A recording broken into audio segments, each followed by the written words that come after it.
Around here, this is more than a game. It's family, it's culture, it's legacy.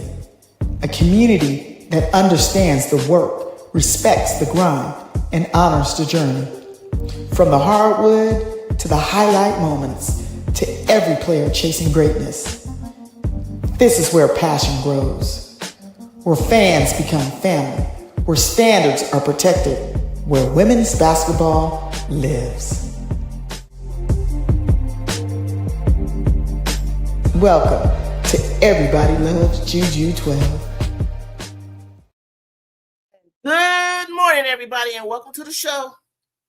I know we're starting a little earlier today because later we've got the Valkyries and the Aces matchup. But before we get there, we have to talk about what happened last night with the Indiana Fever and the Fire. And I came into the game during the third quarter, watched the rest of it, and my biggest takeaway is pretty simple. I went ahead and I watched the full game after the show. The Fire were the better basketball team. And I could see that from jumping into the third quarter.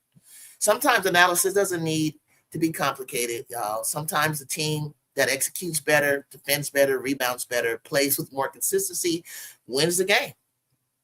That's what I saw last night. Now, I already know what the biggest talking point on social media is this morning. Not the turnovers, not the defensive breakdowns, not the rebounding, not the shot selection. The conversation is about the referees and whether Stephanie White should have been fighting officials harder for calls.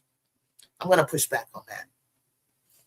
A coach's job is not to spend 40 minutes trying to officiate the game from the sideline. A coach can challenge a call, advocate for players, and have conversations with officials. But at the same point, the players need to still have to execute between the lines.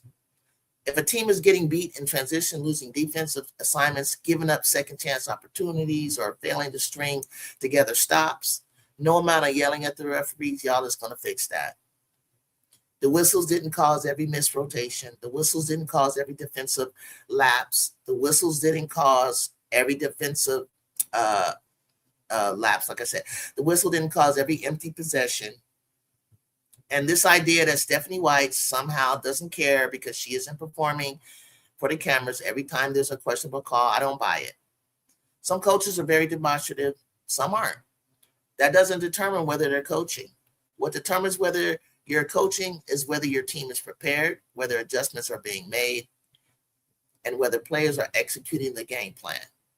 For me this morning, conversation isn't about officiating up. It's about basketball. What did the Fire do well? Okay. I'm going to put the link in for you, MD. You can come up and wait for me in the backstage. What did the Fever struggle with? Where does Indiana need to improve moving forward? And are fans becoming too quick to blame officials whenever their team loses instead of evaluating the actual game? Because from what I watched, this game wasn't stolen by referees. This game was won by the better team on the floor. So let's break it down and let's break it all down with the panel and hear what the chat has to say. Drop your thoughts below and let's get into it.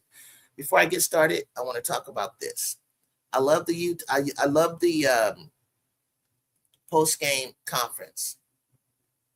You can see that Caitlin was clearly dejected, feeling dejected, head down, body language, eyes big, wide open. And for once, it's crazy because when things go wrong, they allow Boston to do all the speaking. She did most of the talking. She actually took accountability. I love the way that Caitlin took accountability. She said, I need to move my feet. I need to rotate better. Everything that they both said was honestly true. They were the better team. And in other words, that's what they were actually just saying. It's just what I just said. Everything I said, they said. And I hadn't even seen it yet when I wrote this. And here's the thing.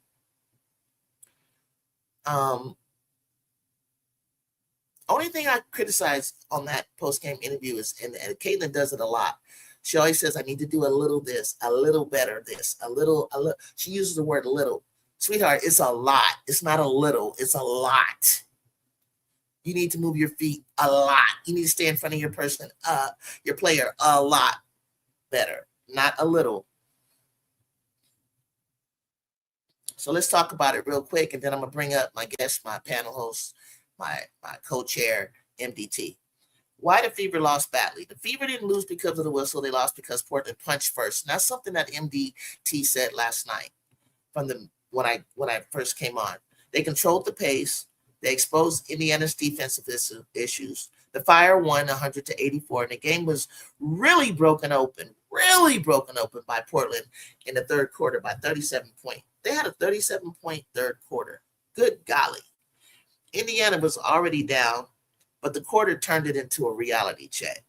Portland got balanced production between Megan Gustafson with 22 points, Carla Lett with 18, 12 and 12 assists. 18 points. This is should be more of a Caitlin Clark. And by the way, we were talking about last night, MDT and I were talking about in the 24 draft who was where. And I want to be clear. It was I'll tell you who it was. Third pick in the draft of 2024 was Camila Cardosa, if y'all remember that, like I was saying. The fourth pick in the draft was Rakia Jackson. Do y'all remember that?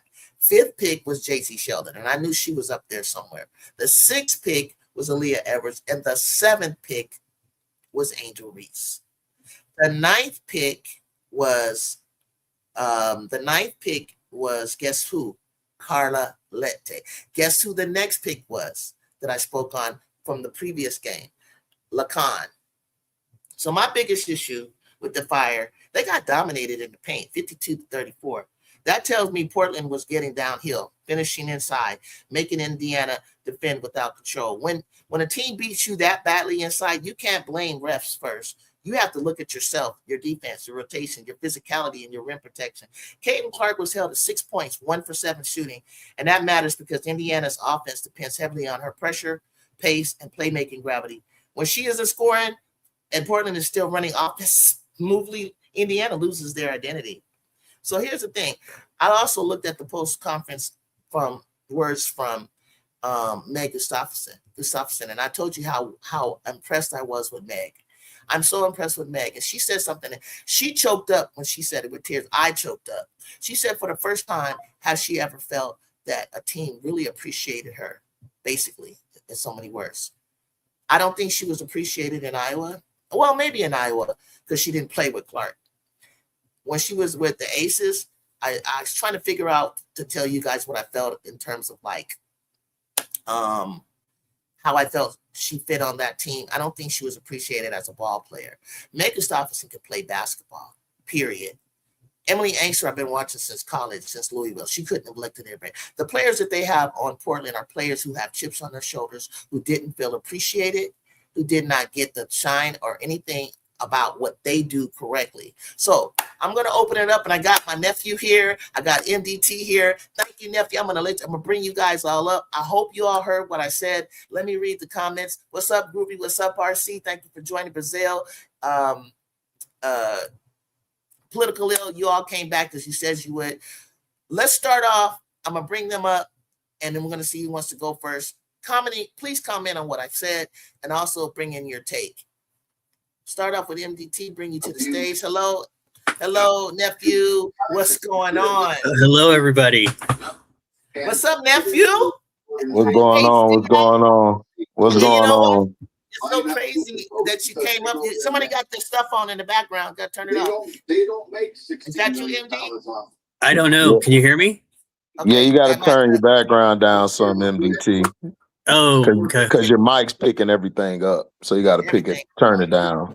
Hold on. Okay, thank you. All right. I don't want to get no copyright issue. Nephew, I've been waiting for you. Yeah, I ain't gonna be on long because I got a show soon. But I wanted to come on and give you your flowers, Auntie. Tell you I'm a fan. I watch whatever I can watch. I try to watch, man. I just be busy a lot. So yeah, I know. So I love you. I do the same for you. Mm-hmm.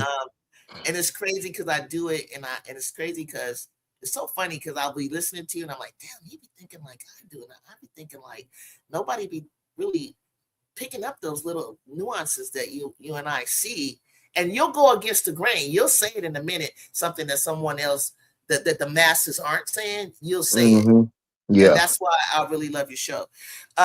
Okay, so MDT, come on back, and you're gonna go, but I'm gonna have to let my nephew go up first because he's probably gonna cover. I don't know, maybe to cover the 12:30 Valks Aces game. All right. Nephew, did you see the game last night between Fire and Indiana at all? yeah. I saw some of it. I'm gonna watch the full playback today since we only got one W game. So I go back and watch stuff because I was watching the Toronto game last night when I was doing my show. I'm so proud of Kiki Rice. She doesn't get enough respect. I don't understand why everybody, like, I think I was on Foolland Speak Sports and I told him, I said, bro, she reminds me, and I don't like to compare women with men, Auntie, because I think it does a disservice. Yeah. But her game is so Rod Strickland. It's incredible. It's incredible. Like the smoothness she has. Yeah. Kiki got that. And I saw it in the game when she played y'all because y'all was dominating them all year. And in that final game in the Big Ten, when she just said, she turned into the Kiki I wanted. I got us. Everybody move out my way. The number 2. Remember, she was behind Lauren Betts in her class. Exactly. That, and I think people don't understand like how great she is. And they used to do that with Rod Strickland and then another player, Devin Harris. She reminds me of both of them. She has that size like Devin Harris, like a big guard, and Rod Strickland, that big guard type who's fundamentally sound. Yeah. So now the game, to get back to the game, I watched some of it and I'm gonna go back and watch some more of it again. The Fever have an issue, and I said this before the season, and everyone called me a hater, and that's fine. We're in this line. We want to try to educate on basketball, Auntie, so everybody ain't going to like us. Everybody not going to like what we say. I had a problem with the loss of Natasha Howard. I told people Natasha Howard was going to be big for Minnesota, and I told people Minnesota could possibly be 5, 6, or 7 until Fee come back, and they're going to jump up to that top 3 seed. They're 1 now because I told everybody Olivia Miles is finally with a coach who's going to teach her basketball and teach her structure. That's it. That's all it is with Olivia. I said it because Olivia can play, but these coaches, Neil Ivey, love her, think she's a phenomenal person. I don't think she's I don't think she's a real good coach as far as seeing the game. And I think people don't understand the difference between watching and seeing the game. Seeing the game is, you know where this person going to be on that back cut. You know where this person going to pop open when they run a double backdoor screen or they set a screen, somebody's open at the top of the key. Or I don't think Neil Ivey sees the game well because Olivia Miles is finally learning how to hoop. She's learning how to hoop now. She got the talent. She just didn't have it as far as the half court aspect of how to slow the game down. But she's going to be better. I knew Natasha Howard leaving was going to hurt them big time. And everyone was like, Mo Billings, man, she's like another Angel Reese. First of all, she's not Angel Reese. Angel Reese is a guard / wing who rebounds like a 5. I don't think y'all understand what that means. That means she can handle the ball and she can guard all 5 positions and she can rebound like a 6'5", 6'6" big. That's incredible. And y'all don't know what that affects the game like. Mo Billings is nothing like that. Mo Billings, she's not a bad player. She don't suck. She's just not on that tier. She's a tier 3, as I would call it, which is a role player, kind of okay, not an all-star, but a role player who could help your team win, could do the dirty stuff off the bench. She's not a starter to me. And this is what I think people's misconception of what Mo Billings is. Because I don't think a lot of these fans watch Mo Billings. She's good, but she's not a Natasha Howard. Natasha Howard's a first ballot Hall of Famer. like first ballot, like one of the greatest women hoopers ever. Not just in this time zone. Even with her up and downness sometimes that I've seen with her, and I think it's because she gets disgruntled a little bit of wherever she's at. That's the way that she's playing now. This is the Natasha that I thought was gone. I thought that, I ain't gonna lie, I thought Natasha, I would never see that Natasha again. Yeah. I think the problem was Natasha was in Dallas. That was heavy. My turn, your turn with Enrique and Satu. So she didn't really get a chance to really get the ball like that. Now she's in a system where she could touch the ball more because, Cheryl Reeve loves ball movement. Also with Indiana, I talked about their size. Outside of AB, Auntie, they don't have size. They don't really have a strong front court. And if they have any injury or significant injury, that's going to hurt them. What do you think about, and they don't work together well to me, but go ahead. But listen, you said they don't have size. I'm going to push back on a little bit. You got Timpson, right? What's going on with the Timpson? How come? See, when I saw AB trying to handle the Mystics one day, and I said, AB, you're not going to be able to handle Shakira, and Kiki. There's no goddamn way. And I said, then I was like, in that particular game, I was like, where's Timpson? What's going on? Timpson was just getting down when AB was hurt. How come the Timpson AB thing isn't defensively working? Because Timpson's an undersized 5. She's not a 4. That's the problem. AB is a 5. But AB wants to be a 4. She wants to bring up the ball. She hanging out with Candace Parker. Candace is pumping in her head, hey, you could be a point 4. That's what she's doing. Auntie, at the end of the day, Candace Parker, I have my issues as her as an analyst. That's it. Basketball player, AB can't walk in the same area as Candace Parker. Candace Parker's a generational talent. AB could be a generational player, but she's not gifted like that. That's not her type of game. She's not above rim either. So. Right. AB is a back to the basket finisher, but she's forced to have to be in that Chris Bosh role because Caitlin can't run a traditional system. She doesn't know how to run a half court offense. This is why her and Kelsey don't work. It looks janky because some people say it's janky. Kelsey Mitchell's a 2 guard. Caitlin Clark is a wing who never learned how to play off the ball. And they operate around each other's same spaces because Kelsey likes to run around, cut to the basket. She likes to move, and then she likes to get the ball and get into her scoring actions. The problem is Caitlin doesn't know how to set up the offense because she's never been taught. I don't really think Caitlin knows how to play basketball. And that was my fear when I watched her in high school because I got film on her, Juju, all of them from high school when they played. Out of all those players, even Angel, even people y'all can talk bad about Angel, her bricks or whatever, Angel sees the floor incredibly well. She's never out of position. Caitlin never is in the right position unless it's transition. If she don't have transition going for her, she's limited. And this is why she's struggling because she never learned how to be a set shooter. She's never learned how to work her way around the perimeter. She only can shoot when she can step to the left and get that shot off. That works in college, Auntie, because in college, everybody's not on the same level. You're either great or you're at the bottom. It's no in between. Yes, right. Everybody's at different. I say that all the time. Yeah. And I think that's why you see players struggle with keeping pace with others, Olivia Miles or even Caitlin. Caitlin does it sometimes. Yes, she's brilliant. She can see certain things develop before they develop if that player goes there. But I give her that. But the thing is, honey, until you guys play more often together and that this is a team with you got serious chemistry, you have to adjust to what you're in front of you. You can't be mad because they couldn't finish or catch your pass. Now I want to hold you for a second.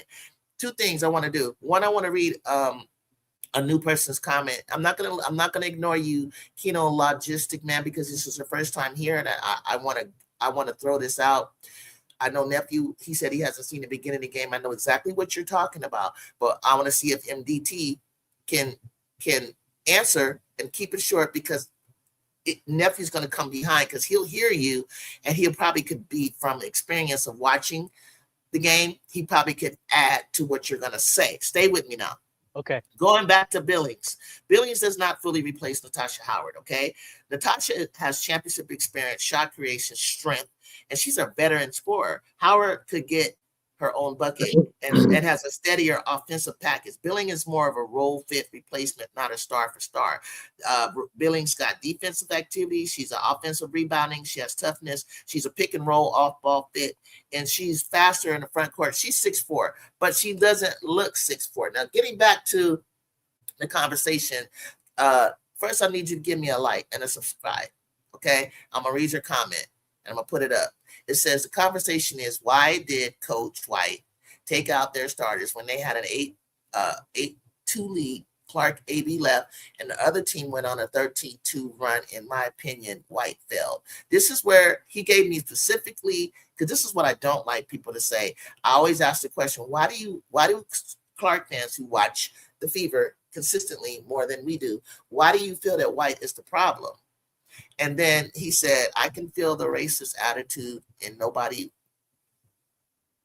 come in. Nobody wants to blame the coach.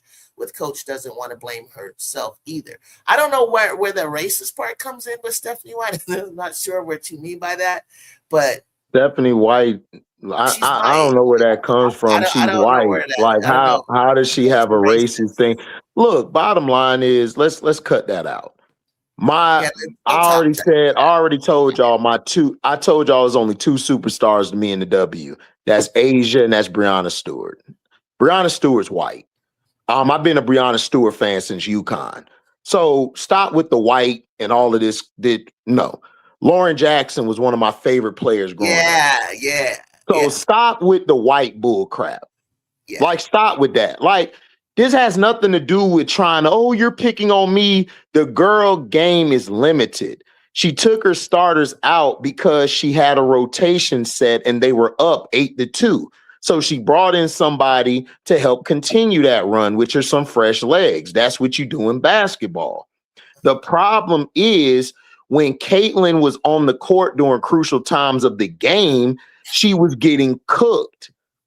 So what Stephanie has to do, because she's a defensive coach, if y'all ever play for a defensive coach, whether it's men's basketball, NFL, they are built differently. They're thinking of a stop.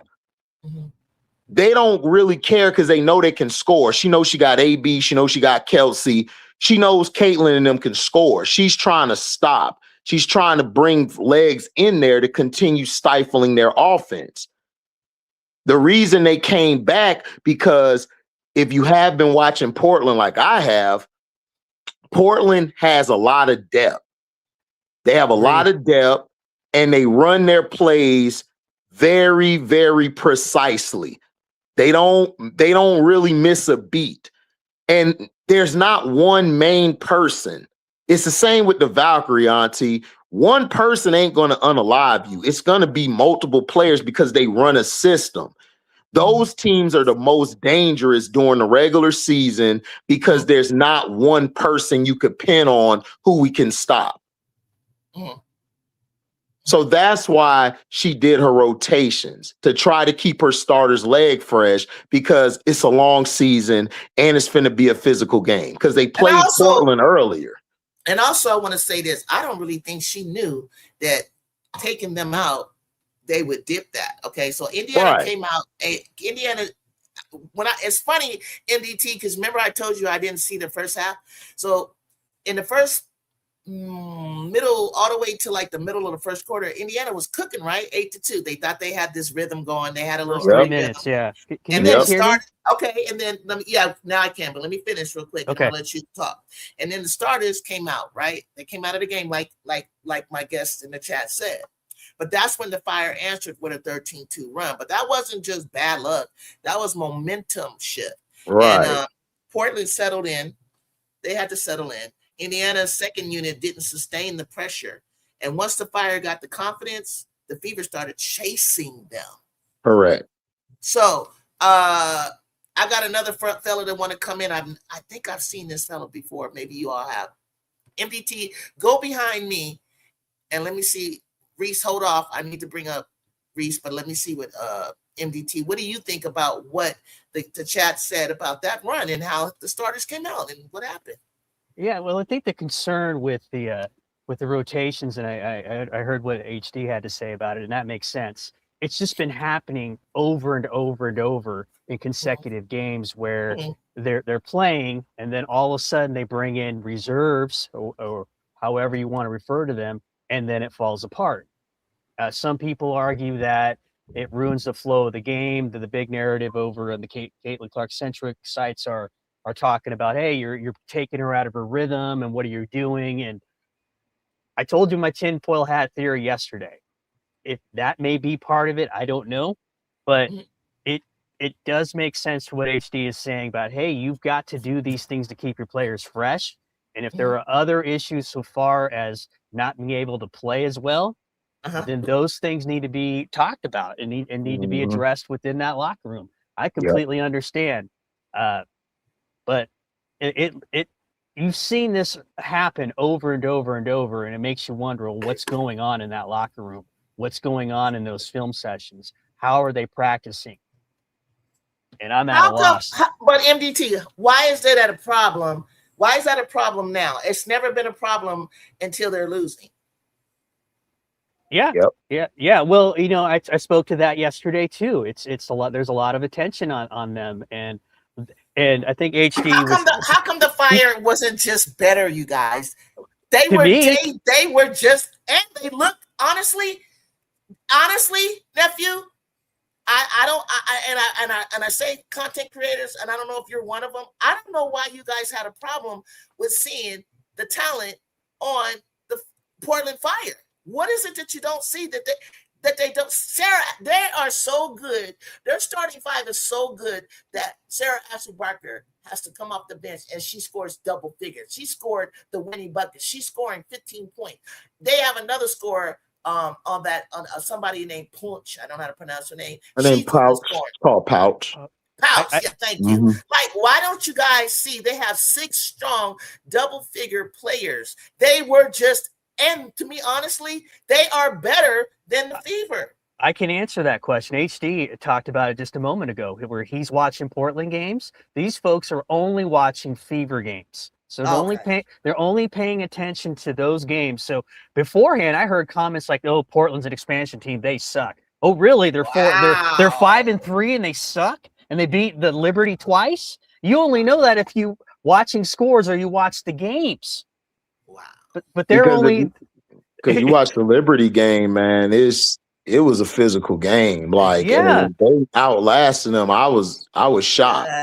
Because I thought the Liberty was finna just come in there and slap them, and I was watching, and I'm like, this team ain't playing. They're tough. Back and they showed you this wasn't a one-off. Right. We are actually better than them now. Now, when I talk to Reese from Philly, introduce yourself, Reese from Philly. So, can y'all tell me what you want to say? Yeah, we got you. You want to say anything? Because I brought you up. No, I want to talk about the move Stephanie White made in the beginning of the game. Okay, let's talk about it. I've been playing basketball for 56 years. I've never seen a coach take their star player out that fast when they're on a roll ever in my life. Not even one time. At any level, high school or nothing. That doesn't make human sense. And from the get-go, the program for success was put out there for the Fever 2 years ago after the All-Star game in Caitlin Clark's rookie year.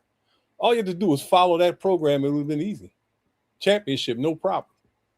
But Reese, they got this new coach, dumb as a rock. Reese, hold on. Oh, what? Reese, hold on 1 second. What you're saying is that, and it's true, Caitlin is dynamic on, with assists and she's a great player. But when you become a liability on defense, could you tell me what you think about that? All right, so she's a little bit better defender than she was. She's not but that is not going to be, that will never be the reason why she doesn't win a championship. Caitlin Clark offense offsets that because it's so dynamic at such a high level.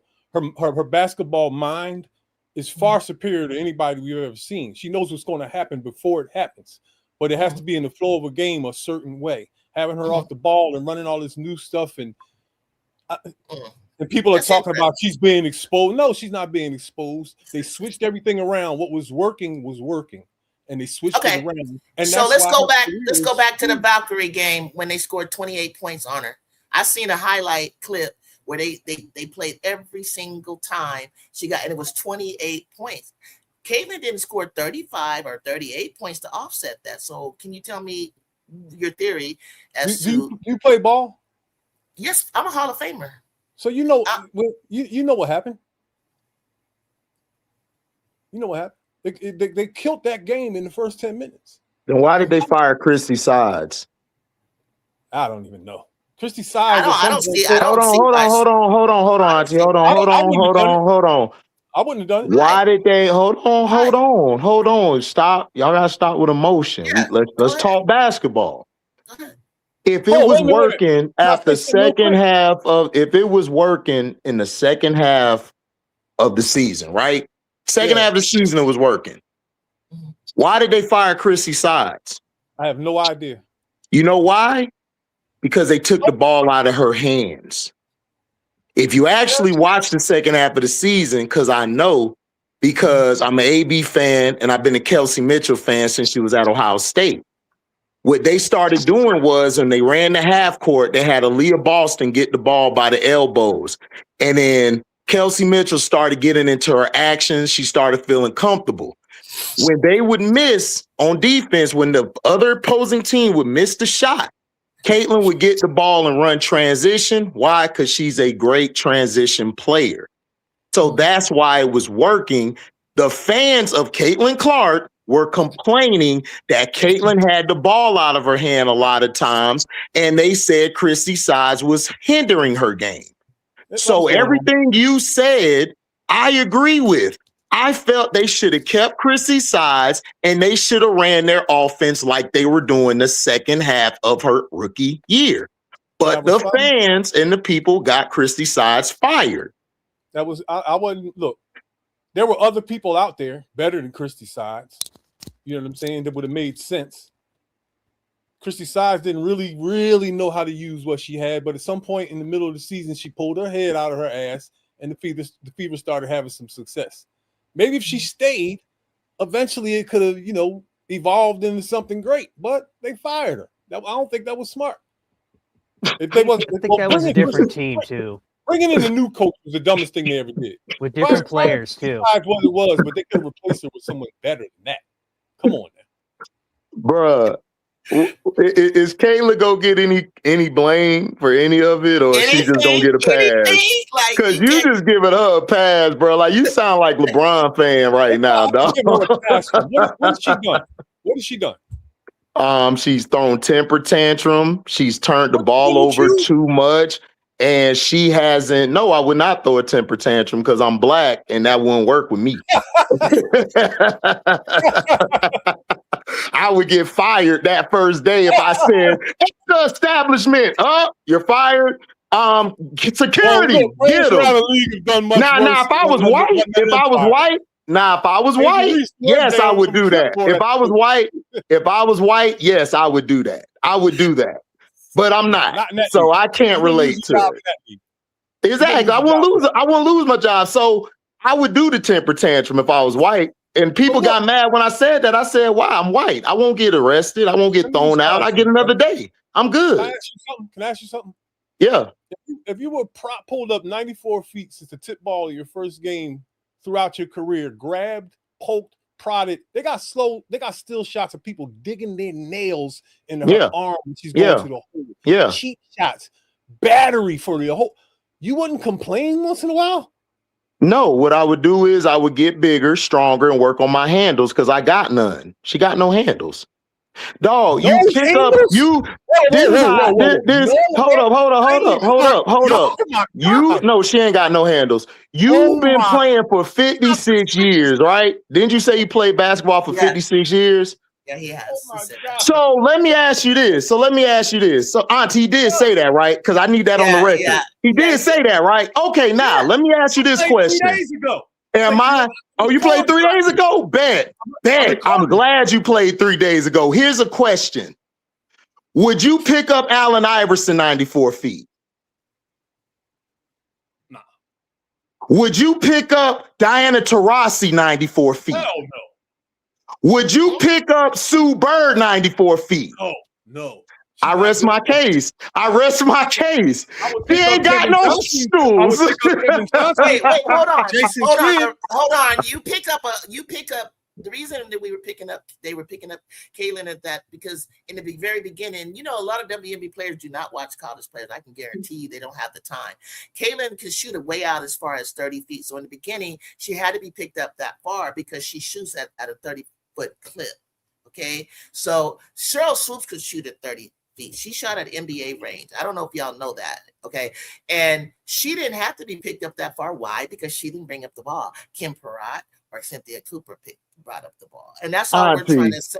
Auntie, she got a shot, but you pick somebody up 94 feet when they can't control their dribble.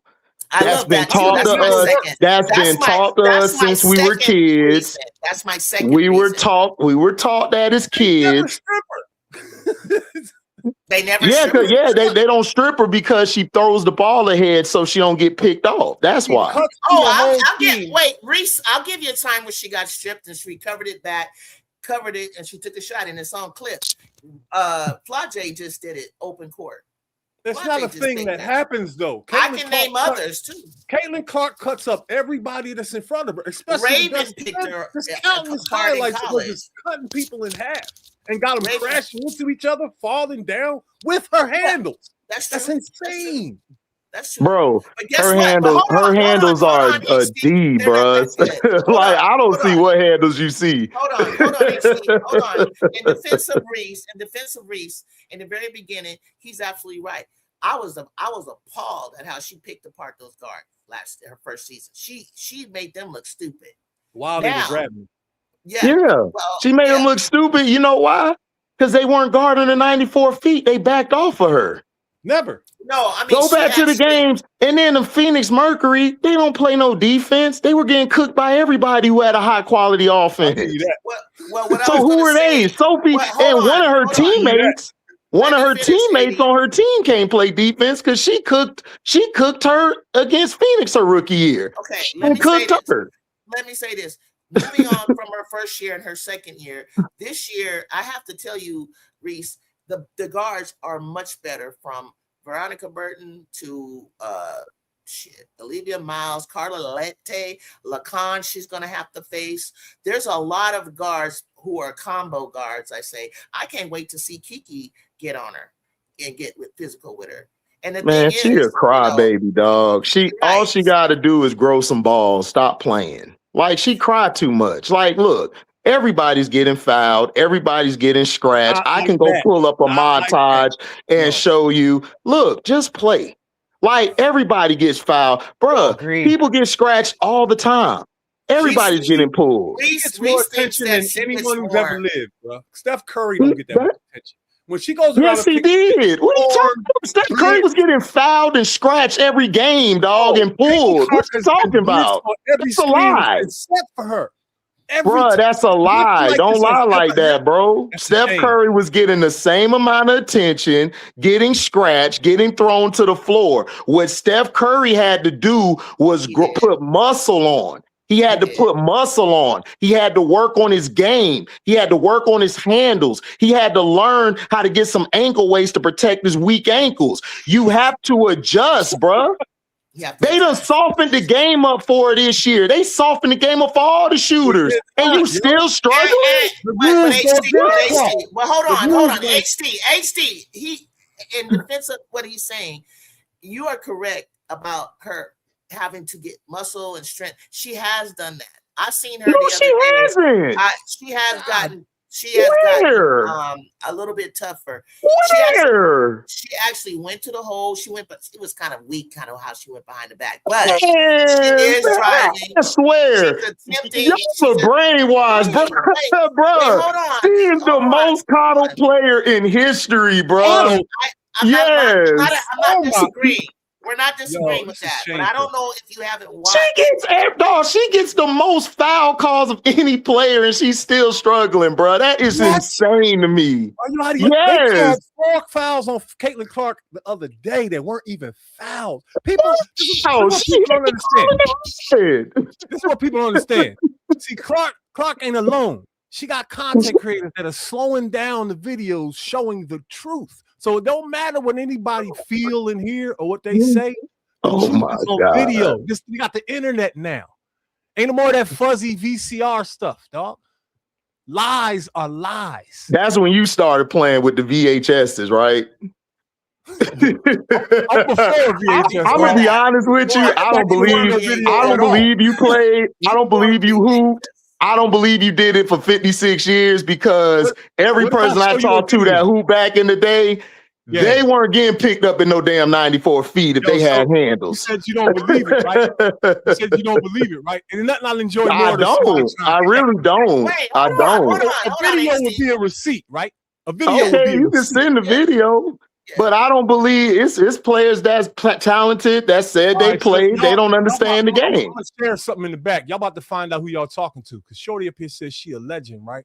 So let me find. Look, Auntie, you have fun with your little panel. I gotta host the show. Y'all have fun. If she's a legend, and I'm glad to be here. I want to sit with a legend and talk basketball. I don't know who you are, but I want to find out. Goddamn. So you want to tell me about that? Okay. My name is Julie Middleton. Hold on, Julie Middleton. Because I love basketball. And I'm also but Reese, I'm also a 2-sport elite athlete from California. And I played in the 80s before we even had a lot of the stuff that they have now. And I came from the peninsula. And I just went in a Silicon Valley Hall of Fame with Julia Edelman and what's his name? Lynn Sanity and I were in that one. I'm from same area as Tom Brady, Barry Bonds. And I say that to say, in my day, I come out of the class of 82 of Cheryl Miller, okay? So my track it was on the same level as basketball. So I didn't want to choose one or the other.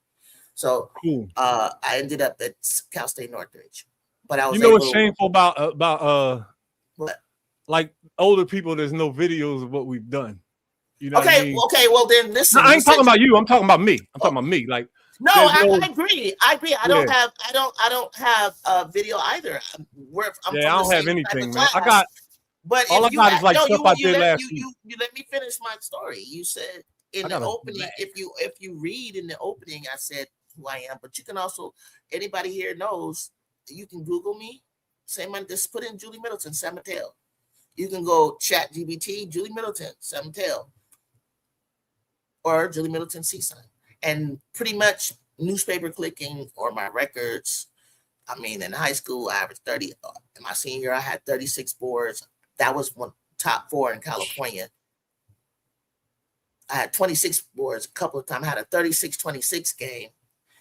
But also, I'm an All-American in NCAA Division II track and field. I would have had to choose one or the other to go D1. But at the time, you know, what was big down in Southern Cal, which was my attempt I was going to transfer, was Long Beach State, USC. I like Tina Hutchinson in San Diego State, and I also UCLA had a squad. So those were the top teams. So I actually saw Cheryl in person. My roommate was her teammate. I knew the UCLA players that won the AIAW championship. So as far as I've been to the Sweet 16 at my level of basketball. Like I said, I'm All-American, but I double in those sports. What's your favorite sport? Everybody asks me that. Why do y'all do that to I mean, me? out of those two that you participated in. To be honest with you, my favorite sport, to be honest, and I'll say it at 60 years old, basketball. But I was really exceptional in track. So I mean, did you appreciate what you saw in Caitlin Clark in her rise before the league, before she came to the WNBA? Honestly, I didn't really know about her until like her third year. Me either. I didn't know about it. I think that was when I heard of Paige. I knew what Paige was about. Before injury, I thought Paige was going to be amazing. And then I remember AZ Foot. I liked her. But also, I'll say this. Angel, I knew since Maryland. And then I went and did my back research. But what's her name? Caitlin, I didn't really know about her until they started talking about her records. And I didn't find out about Caitlin Clark because she was in the W. Know. I found out about her when she went pro. Oh, I saw her. Bingo Juju. Somebody said Bingo Juju. Okay, but basically, my favorite player, you can obviously, that's the name of my show, but that is my nickname. And you can see it on my plaque before I even knew who Juju was in 2018. My nickname was Juju. And all the OGs who some of them that played for USC and other teams, they know that that's my nickname. And so you the real Juju. That's what they call me, the original Juju. Okay, but Juju is, she's better than me. She's 6'2", and that girl, I see her personally, have hugged her, dapped her, we conversate. Like, the girl is a badass, and she's going to be bad. And Caitlin will say it too. She's 6'2"? Yeah. Juju, Caitlin is honorable. She always gives everybody praise. She's gonna give Juju her props. But moving on from Juju, because that's gonna change that's going to change the complexity of the game. But getting back to Caitlin, I think what they have a problem with is that they put her. Here's the thing, Reese. I've been watching women's basketball since the 70s. Okay, so what happened when Caitlin scored 3,000 and something points, like I told you, when I got to college, the NCAA had just had 1 year. We went from AIW to NCAA. Lynette Woodard was one of my favorite players. I understood who Nancy Lieberman, Carol Blazowski were. I understood who Ann Donovan, the center, was. These are the white women that they talked about. Ann Myers is another. And so Lynette Woodard, we played with a men's ball. I played 20 minutes halves. And we played with a men's ball. And she had 4,000 points. So when Caitlin did the 3,000, I wasn't really moved because Pearl Moore in my division had 4,000, and I think Lynette Woodard had it as well. So when they said I said, yeah, she has 3,000 and something with the 3-point ball. I played with a 3-point ball middle of my college career. Lynette didn't play with a 3-point ball. And if you have that many points without a 3-point ball, I love the men's ball better because I have more rotation and a chance for it to fall in. And she did that without it. So I wasn't overly impressed. So then they said, okay, Julie, what do you think about, these long range shots? I said, hey, that's a hell of a shot. That's, it's not the first time that I've seen anybody pull that. But in my day, LaTanya Pollard from Long Beach could shoot from there. Katie Smith could shoot from there. Cheryl Swoops could shoot. I got a question then. So it wasn't impressive to me. Let's take the logo threes and forget all the records and all of that. Her basketball brain. I think I said it earlier that she's great. I said that she sees the play before it develops, but she sees it a lot quicker than others do, right? And she can make those, but she's not the first that I've seen that can make those passes. I love Tisha Penicheiro. I love Chelsea Gray. But my thing is she's got to make it so that they can catch it. I don't know. I've never seen anything like it. I've been watching basketball a long time too. Pete Maravich. No, I'm talking about with women. Okay, and women. I grew up with Dawn Staley. So. Okay. Did you watch Tisha Penicheiro? Yeah, I watched a little bit. Not after Cynthia and Cooper and all them left, I went away from women's basketball. It kind of died to me. You know who Tweety Nolan is, or no? Okay, there's a lot of people that don't know. Okay, so Caitlin, honestly, you asked me a question. Caitlin in the modern era she's I hope to see her continue to rise to the occasion and improve and show off her skills, because I've seen some really brilliant games from her. I'm not gonna lie. I've seen some real stuff from her, but I've also not seen her be able to adjust in real time when she gets the attention that she gets defensively. Adjust? Yeah, just to real time. Like, for instance, Juju has faced doubles and triples, right? So we were like, Juju, you can't keep forcing these shots up like this, right? So then by her second season, she was like, okay, I got to dribble out of this or see it. Phil Handy taught her to see it before it happens and get rid of the ball. Or how are you going to adjust to this? She did it in real time during that season. I've seen her actually grow. I need Caitlin to grow from being doubled in that manner. And I was trying to tell HD, I did see her this year, Caitlin, because one of the things I wanted Caitlin to do was to get a floater and a mid-range pull-up. She has a floater she uses over and over and over again. That just happened. That just happened. She did not. She did not. There are countless highlights of in her rookie year, college with the floater. No, forget college. This is pros. In the pros. I said her rookie year and college. She did it 2 times. I counted it. Fadeaways, right in the mid-range, all type of shoulder shimmies, everything. All right, I got a Fever fan. I have a Fever fan right here. MDT, he hasn't got a chance to talk, Grace, and I don't mean to cut you off. MDT, tell me if I'm wrong. I mean, if I'm wrong, I'm wrong. In her first year, did you see her do a lot? Make them floaters. Make plays? Is that get into the plate? Get into the. I know you don't know basketball that well. She didn't drive to the basket a lot. She was passing. She was passing. She was rebounding.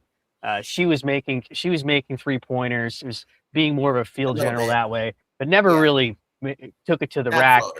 When you guys were talking earlier about like team, what's changed and stuff, that was a different team too. Temi was on that roster. Katie Lou Samuelson, Wheeler was on that team. It looked like a lot more fun. Not to mention during that season, if you recall, that was an Olympic year. So everybody, they shut it down for 2 weeks and they could get rested, and they came back and the season started again, and her and her team came back with a vengeance and really put on a show for everybody. And then you look at the dynamics that would occurred going into 2025, and it never really got off the ground because she started off with the season being hurt. And we're kind of seeing some of that now with a little bit with the dysfunction that's going on. I wanted to comment earlier about what HD was saying. I don't think she's as bad as he made her out to be. She can play. And if I wanted to take it a step further, Angel Reese also has elements in her game that she ought to have improved too. And I think both those comments are valid. We know that. Are valid too, but the thing of it is in this space of why people say things the way they say, it depends where their point of view is coming from, where they're at already. And we talked about this yesterday, the polarization of this thing, of how it works. And there are going to be people who are going to be fierce defenders of Caitlin, and there are going to be people who are going to be anti-Caitlin, and by proxy, maybe fiercely defend their own team, whether that's the Dream or the Aces or Valkyries, whoever you're talking about there. And it prevents us from having honest conversations. And you alluded to this yesterday, that we can't, it can evolve into something to where we can't even talk to each other about what we're seeing. And all of a sudden, people want to turn into gatekeepers or want to make comments about somebody's basketball aptitude because maybe they didn't play or maybe they don't know anything. I freely admit it. I'm learning. So I'm listening to you guys talk about things, and I'm hoping to gain some knowledge. That's why a lot of the times I'm not really talking. I'm listening because I want to know what it is that you're seeing, so when I come up here again, I might be able to weigh in on some of that stuff. So you said you don't really know that much about ball? Not the strategies. I know I broke this down for Juju yesterday. I can see if a team is putting in effort. I can see if somebody isn't playing well. I can see if they're injured, and I can see if they're athletic. So in the case of the Fever, early on in the season, Stephanie White came out and said, listen, we have 5 people on minute restrictions. They're trying to get healthy to some degree throughout the season. Wait, they have minute that might be why She pulled said them that out. about It's AB minute last night. restriction. She said AB is on a minute restriction last night. Can I ask you a So- question though about that? Yeah. If AB is in on minute restrictions, why she throw her in at the end of the game when the game was obviously over? This woman, wait a minute, nothing Stephanie White has done since day one has made any basketball sense. People who know basketball know that. I agree. In the Valkyrie game, the second one, it took her out with 5 minutes into the first. It looked like they were saving her up and then brought her back. Saving her up, huh? Yeah, I mean that's the A best that I got for you. Cockroach, deer, road runner that has an endless. Yo, come on, y'all. Come on. I'm not in the locker room. I don't know. I feel the same way. You got a 24-year-old who's got back problems like an old ass person, which is Caitlin Clark. Why does she have back problems like this? How does she have back problems when she muscles everybody to the hole and scores on them while they're hacking her? Reese, she wears the heating pad. She said they reported that she wears has a the heating back pad, problem. comes in She has the a back game and problem. muscles somebody to the hole. So I want to hear back I didn't problems. say it. The organization is saying that she has back issues, like she had the groin, soft tissue issue. This is a fact, and you know this. When Clark is in the game playing Clark ball, the team is winning. They start losing when Christy Slides sits her down. There's already five games that went just like that. And that's why they've lost those games. When you take a player like that out of rhythm, you play ball, you know how this goes. You know what rhythm is all about. When the rim turns into an ocean, let me go till I miss or until something goes wrong. You know that. They let every other star in history do it. So I think they have done it. I think Coach has done that. Okay, so you want to keep, this is what I heard somebody say last night, and this is funny you're saying this. From what we gathered, and MDT and I were talking about it, you want the organization to go ahead and keep her in 40 minutes no matter what. No. Oh. You don't have to kill her, but you don't have to take her out. When she creates 8 points of effortless offense, she's obviously on her way to a 40-point triple-double or something great. Oh, don't take her out. Yeah. And you sit her down when it's 4 minutes into the first quarter. That's unheard. That's never happened before. That's never happened. I can't answer to that, but I know what you mean, though. She's one or the other, dumb or evil, one or the other, period. And she can't be dumb because her basketball track record says otherwise. I'm gonna drop a link, but I asked of you guys not to get emotional. Reese is saying his opinion, his feelings, his knowledge, MDT as well. I am as well. You got to come up here because I'll drop you right down. Don't yell at the man. He's just expressing, his opinion. Let's be respectful, please, because I'm trying to really hear and decipher. And if we don't agree, we just don't agree. But give your reason and your factual reasons for not agreeing. I know my basketball knowledge. I know my women's basketball knowledge. I can go back to Immaculata from when we played, like I told you last night, half court, this and that, Jack Styles. There's a lot of players that I love that I can name that played this game. White, black, purple, Indian. Shoni Schimmel was the baddest I've ever seen at that guard. Like phenomenal passer, shooter. If you don't know who she is, she's Native American Indian that actually had to leave the league for personal reasons. But the girl, if you don't know who that is, look her up. Shoni Schimmel came and drafted by the Atlanta Dream. I'm gonna tell you somebody, Reese, that as excited as you are about Caitlin Clark, I'm more excited about Shoni Schimmel. Look her up. And by the way, did you Google my name? I will. I got some stuff saved. Oh, no problem. Okay. Somebody asked me to put the link down. You didn't come up. I don't know where you are. Is there what you would have really loved to see? Playground Dawn Staley. If you could have seen that, my goodness. Talking about a little irritating cockroach and Don, here's you want to know my point guards were. Ann Myers at the time, what I loved about her, she from our era, well, she's older than me. Her era, she kept her head up. She made brilliant passes. Okay. Then comes Kim Mulkey. This was my motherfucker, Kim Mulkey from Louisiana Tech. Okay, floor general like a mug, right? Not necessarily the scorer, but the point type, typical point guard. Dawn then comes into play for Virginia. Dawn and Tammy Reese, especially Dawn in college, was more the opposite of what her point guards are in college. She was a scorer.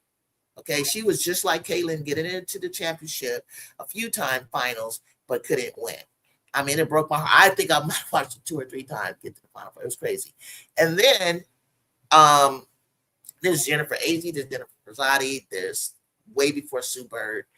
I remember Kim Perrott scoring 50. Nobody remembers that in college. I remember little Kim Perot. Yeah.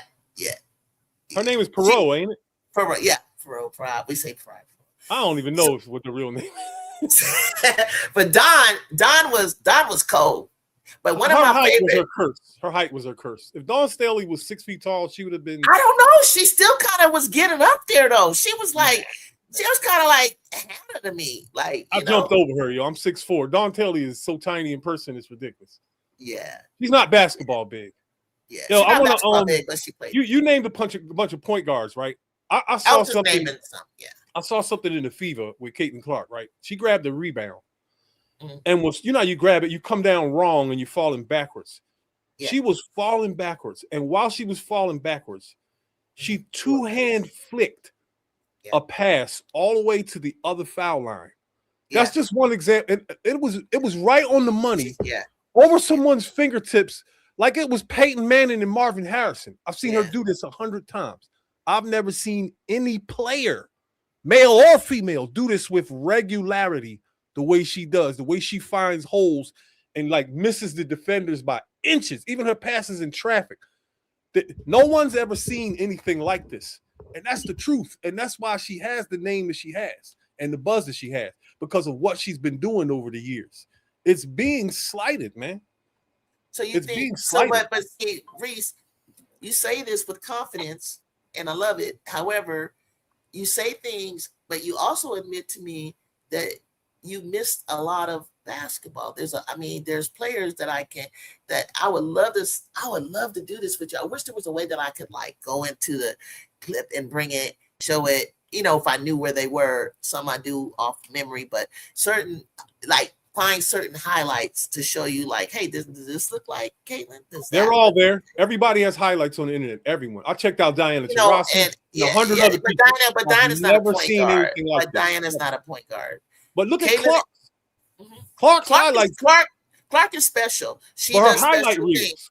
But she does special things. But so does a lot of people. Of course. But you're putting it at her above. I think they had her the other day. Of all the top point guards, they had her at 5, and then at the end of the sentence of all time, at the end of the sentence, they said it's too soon for her to be above some of the ones that were on there. How's that when she rewrote the record books? Wait a minute, because you keep talking records. Hold up, Reese. You need to understand something. That was crazy what she did. Breaking records are not winning championships. That's correct. Who won a championship in their rookie year as a point guard? That's exactly why I said it's too soon. Calling her no. You just told me no. Please. You just told me no, Reese. It's too early to put her at number 1. Isn't it, Reese? One sentence out. Skill-wise, we're not talking about achievements and all of that. Skill-wise, Caitlin Clark is in the sky, and the next person ever is way down here. If she never wins a championship, that will always be true. This woman came in a rookie year and broke records that it took people 10, 20 years to set while getting beat up and looked off by teammates. That is insane.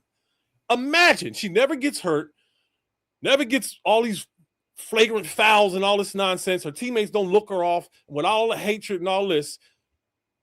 And she gets to play Caitlin Clark ball. What would we be talking about right now? We'd be talking about 50-point games, averaging 30 and 15 if her teammates caught the balls and made the layups. Come on, now this chick is too good. She's so good that her teammates drop balls that are on the money. It took them more than a year to get used to it. Same thing And with they Dawn. still- Same with Dawn Staley. She couldn't win a championship because the teammates weren't on the level that she was on. She couldn't carry You know what them. I think She happened tried. there? Dawn waited. It took too long for her to get there. You know what I mean? She wasn't in her prime. No, You know I'm what not saying? talking about WNBA. I'm talking about college. Oh, okay. Yeah. Dawn Staley has the defensive, like small people like that, like Iverson, TJ Ford, they can't guard anyone on the earth. So when you're small like that, you got the Kelsey Mitchell problem. She can't guard anybody. Doesn't matter who it is. Yeah, I said that last night.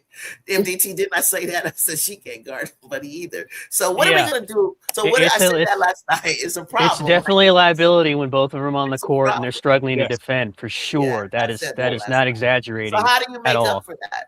How do you make They've up? got to. The other I players don't have know to what help the her answer not- is. They got to other figure players that have to- out. They have to stop leaving her on an island. When they know she's one-on-one with somebody, you set your feet and get ready to skip over and help her. Nobody does it. I want to That's say, a I coaching want to. problem.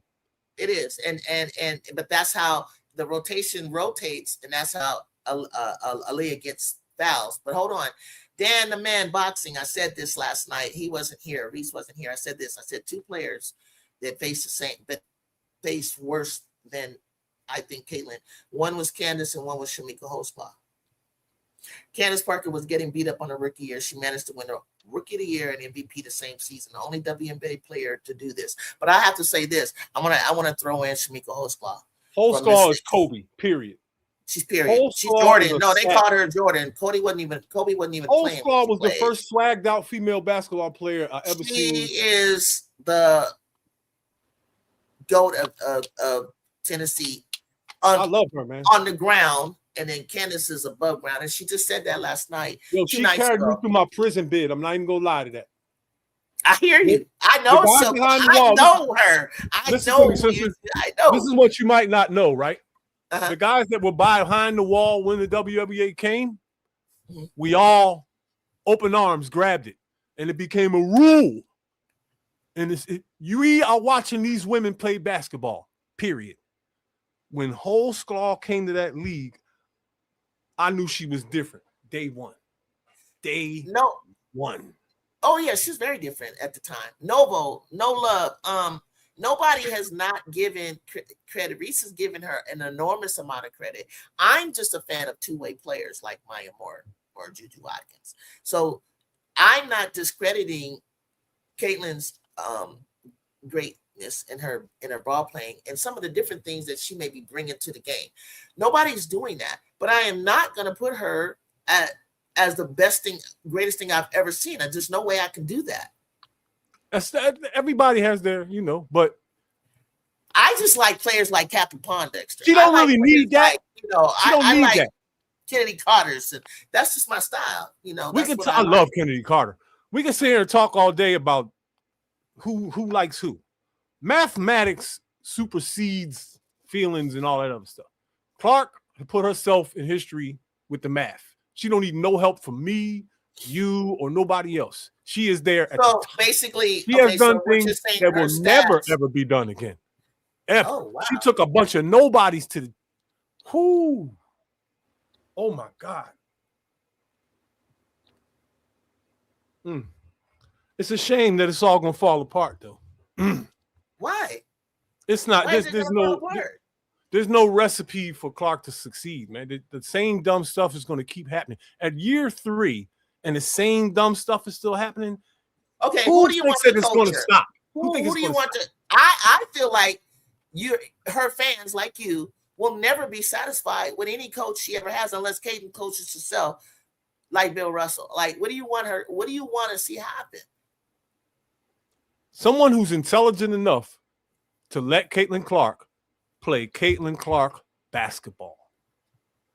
You sure that's going to work in the W? The reason why Aaliyah Boston got that contract she got is because how easy things were for her when her and Caitlin Clark were running that pick and roll. We watched Aaliyah. She was already nice, but we watched her game evolve because of Caitlin Clark and how easy it is to get points when Are you're you going to on the floor where discount they're what playing, Boston when did you're on the last year? floor where they're playing Caitlin Clark ball. They went away from that, and that's why Aaliyah Boston looked like a role player now. They could have picked and rolled that game yesterday. They could have picked and rolled them to death. They did. They actually went back and watched it, and I saw the pick and roll occur about 1 or 2 times, but I felt that the Fire busted it up. He got in between it, and it just didn't.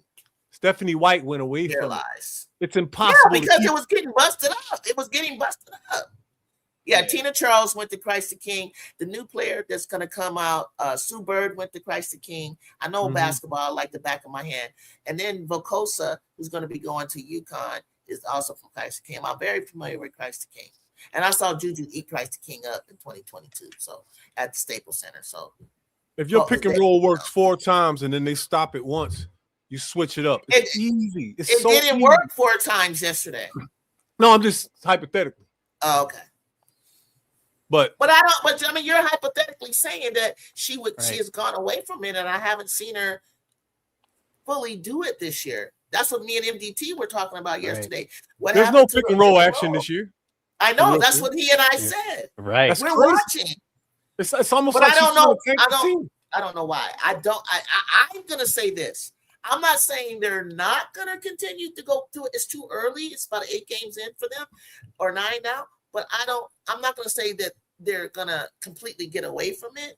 But I think they're trying other things, because you got to come into the league with something new, something different. Can't keep doing the same things. You really think that do you think there's a scenario where Caitlin Clark and Stephanie White are together through this year? That's not going to happen. This comes burning down soon this year. And you think that Caitlin will be the one to be traded? Who knows? If I was Caitlin Clark, I would leave the WNBA. There's no recipe for her to succeed there. She has no friends. Everyone hates her. Whose fault is that? Wait a minute, hold on. Everyone hates her literally for no reason after she brought them billions of dollars and helped everyone get more eyes on them. She helped everyone who hates her become a bigger and better star from living off her shine. It makes no sense to stay there. She should just leave and see how they do without her. We did fine last year without her. We had the same amount of viewership. That's exactly correct. More. There's no one alive that can.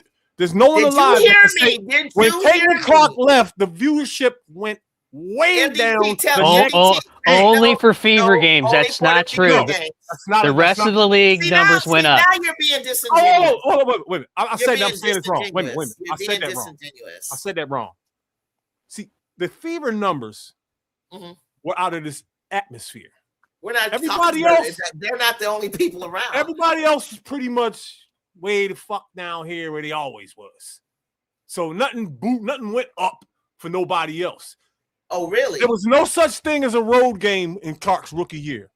Oh, really? She packed out everyone else's stadium and got the numbers. Yeah, she did. All by herself. They were excited to see her, and they're going to be excited to see Juju when she gets there. Then what? You really think Juju's going to sell out every arena on the road and have the crowd screaming for her? Oh yeah, I do. So the opposing crowds are going to scream for Juju because you just said it. Not everybody likes her, so why are they're screaming for her? But you just said at the same time, not everybody likes her. What you saw with Caitlin Clark, you're not going to see again. They're going to try over and over. They tried it with Paige. They tried it with Ainge. No one's going to fill her shoes ever.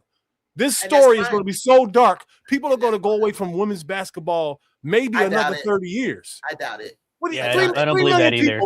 When Caitlin Clark goes away, 3 million viewers at least go away with her. Okay, that day. But sir, hold on, don't open your mouth. MDT, did that happen when we didn't see her anymore last year? As I said to you last night, that for the numbers for the Fever games went down by about 250 to 500,000. Conversely, all other games that didn't have the Indiana Fever as a competitor, those games went up for the remainder of the season. I expect to see that again this year, regardless of whether Clark plays the rest of this season or not, because generally the interest is up. And judging by the number of nationally televised games that are scheduled to take place this year, those numbers will continue to go up because the networks themselves will publicize those games to get people to watch. Now, if you want to, forget, if you they want to started- talk, let me finish, sir. If you want to talk like in 5 years, could we see an overall decrease from what's occurring now? Maybe, but they are still on the upward trajectory. On the upward trajectory. Doggo, Juju Watkins, Jackie Davidson, Aaliyah Chavez, Sarah Strong. There's so many, Madison Booker. There's so many players that are coming because women are starting. I mean, but Juju, in terms of like maybe casuals might go away. I'm not saying wholesale like it cuts in half. They're doing $1 million per viewer or per game right now in viewership. But could it go down 100 grand? Maybe. They switched up the way they count. It was so slick and evil to try to. I don't even want to talk about that, man. And you know that happened if you were watching, yo. That they had one system the way they counted views, then they changed it so that it would look bigger. And come on, man. Well, I'll ask you this question: did you know that they weren't counting groups? They were counting just single televisions as one person watching. How do you explain that?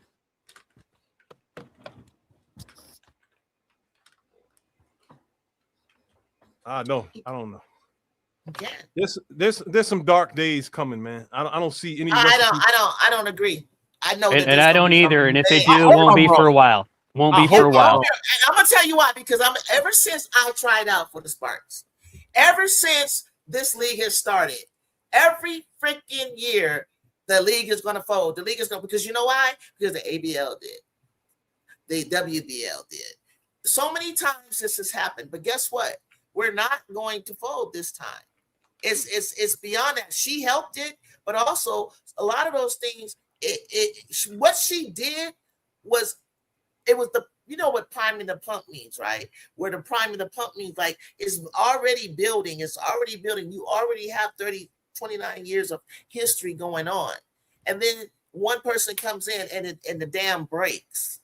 And that's what she did. She's a catalyst to it opening up, but she's not the reason, because you have to have all the historical things to go on before that could even happen. Now, there was a dead ball when we had the freaking COVID. There was an era in there where I stopped even watching, and the crowds, you know, the viewership and attendance was low. That's in any sport. NBA went to that dead spot until Magic and Bird came along. And then from there, they had to change the rules because, oh boy, Michael Jordan couldn't handle the physicality. And then they changed the rules. And then we wanted to see more high flying dunks and some of the air flight things that he was doing. And so then that happened. And then it continued to go its direction. And then it kind of, you know, dipped down.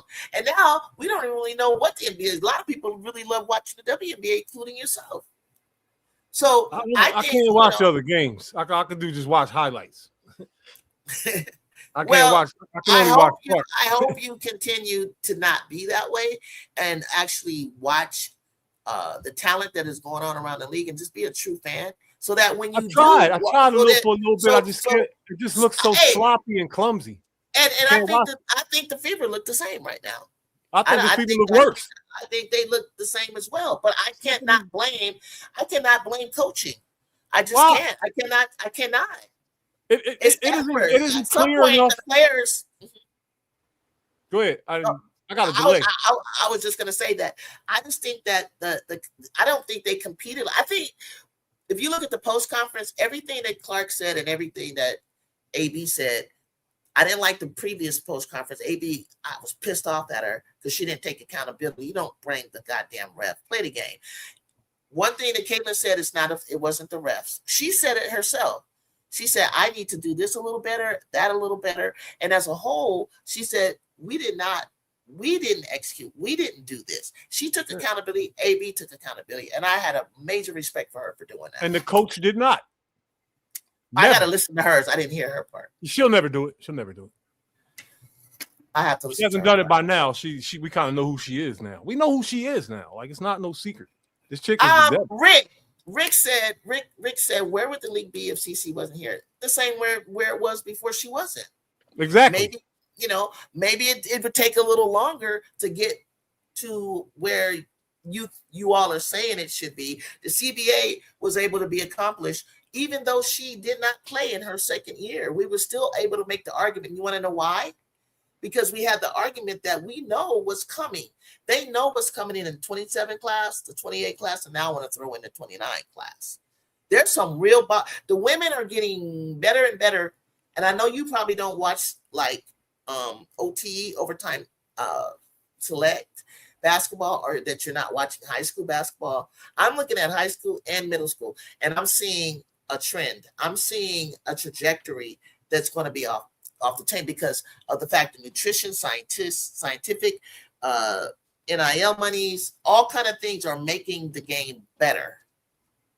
And we're not, I think the problem is people can idolize. I think it's idol culture going on. You can idolize who you want to idolize. You can say Caitlin has done all of these things. Hey, let's put her on a pedestal. Let's do this. Let's do that.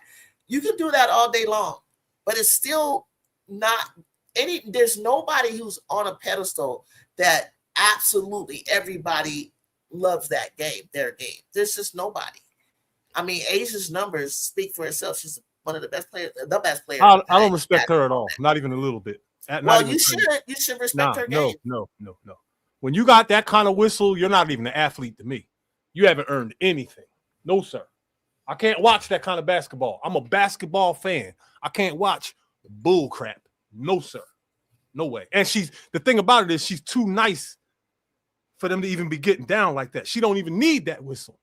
Okay, Donnie said Juju is more like Paige and isn't exciting basketball.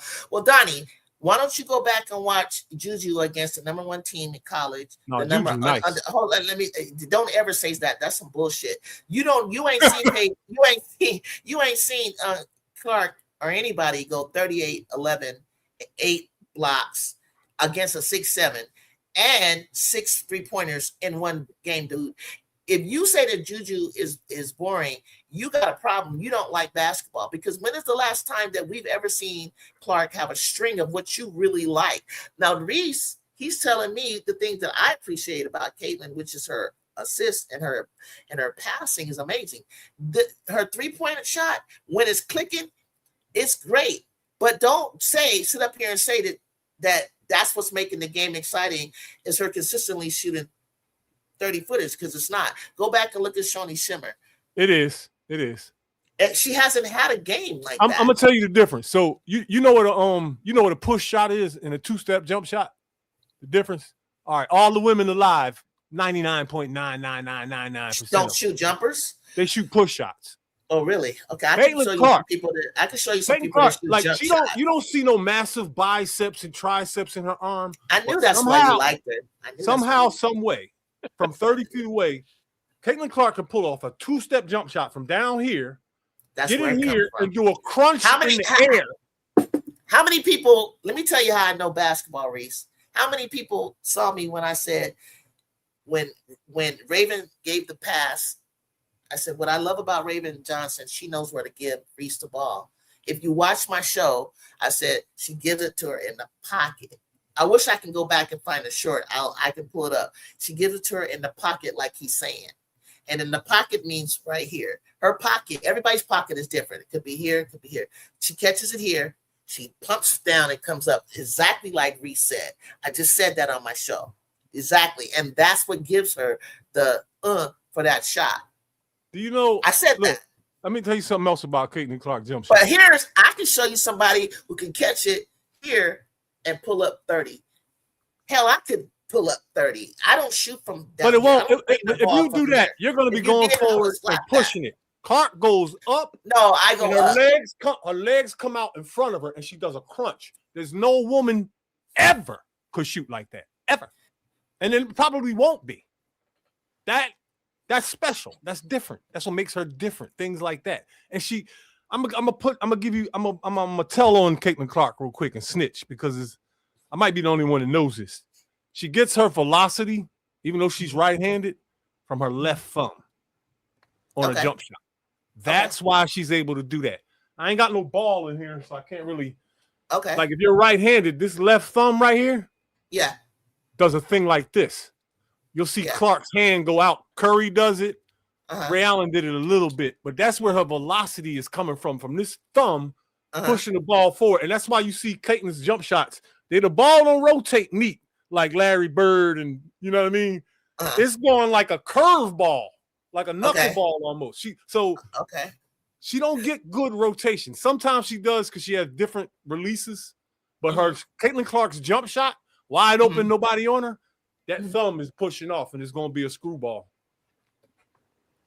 Okay, everybody has something, different or special about their shot. Remember, like, let's look at when you think of Jamal, what's her name? Lonzo Ball, he changed it, but let's look at Jamal Wilkes, right? He has a wind-up shot. Everybody Jamal has Wilkes. something kind of Jamal from That ain't even basketball, yo. No, I'm no. The reason I'm saying it is I'm giving you somebody with an extreme way of shooting. Everybody has something, extreme or different, and you just describe everybody. He's describing what makes her shot incredibly gifted and how it has a range. But I'm gonna go through. I think what I'm gonna do, MD. I think what I want to do is I want to go and show him players from eras. Oh, god damn, Asia, you blocked that crap. I want to bring you some people that shoot at the same range as she did, even before she was born. All right. What's the range on the NBA? What's the range for the NBA shot? Does anybody know? Is it 25, 28? What is it? I don't even know. They pushed it back. They moved it up. They moved it a couple times. Can somebody look that up? What the range is? But the 3-point line, Clark is pulling up jackknife shots from 15 feet behind the line. NBA. Like nobody's ever done that. Oh god damn! Ain't nobody shooting that. Don't do that. Curry didn't even do that. And here's the thing: if she's so good, why didn't she do what Ionescu did and shoot in the 3-point contest? Because I was wondering that too. There's a couple people I was wondering why they weren't in that. I don't know if her first year. Yeah. I would have loved to see that. Because Ionescu, that was against Steph Curry, and she didn't want to shoot against him. That's why. I know that, but what happened? We asked her again, for the All-Star game, when she was she was the captain. Regardless, she didn't play in it because she was injured, but she still turned it down. And it's crazy. They still turned it down before she got injured. Let me see if you agree with this. You do agree that they put that 4-point shot into the All-Star game because of Caitlin, right? Yeah. Oh. I do. I agree. That was a sad thing to see them chicks trying to pull up 4-pointers. That was so embarrassing. But we didn't even get to see her, so we can't even praise her. That was horrible. Her do it. I don't even like. I think it was the worst. I think she did terrible in coaching. All she wanted, she made a joke of it. She's like, "Oh, just shoot a 4, just shoot a 4." Nafisa and them, we wanted to see a real game. Like, what you got? You pick these players. Let's go, Caitlin. You talk shit about your coach and everybody else. Let's see you pick a squad, and then you coach them. She didn't even give a real effort. It was not cool at all. I didn't like it. Sorry, I just didn't.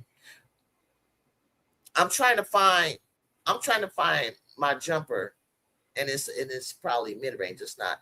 I got a photo of it, and just since you analyze stuff really well, I wonder what you think about it. But I can't find a photo. But my shot from the mid range is right here for where my forehead is. Some people shoot at the top of their head like that, which is groovy. But I'll switch it up. From here. I do too. I know exactly what you're talking about. I got 20 different releases, yo. I believe my fingers do different things. Yes. Sometimes the ball, hold on, let me show. I'm gonna share something with you. Okay. You can watch that when you get a chance. I'll put it in the back chat. That's me shooting around like literally a couple days ago. By the way, I'm 56 years old and I played more ball than anybody that ever lived, dead or alive. Period. Pro, I don't care who it is. I'm 61.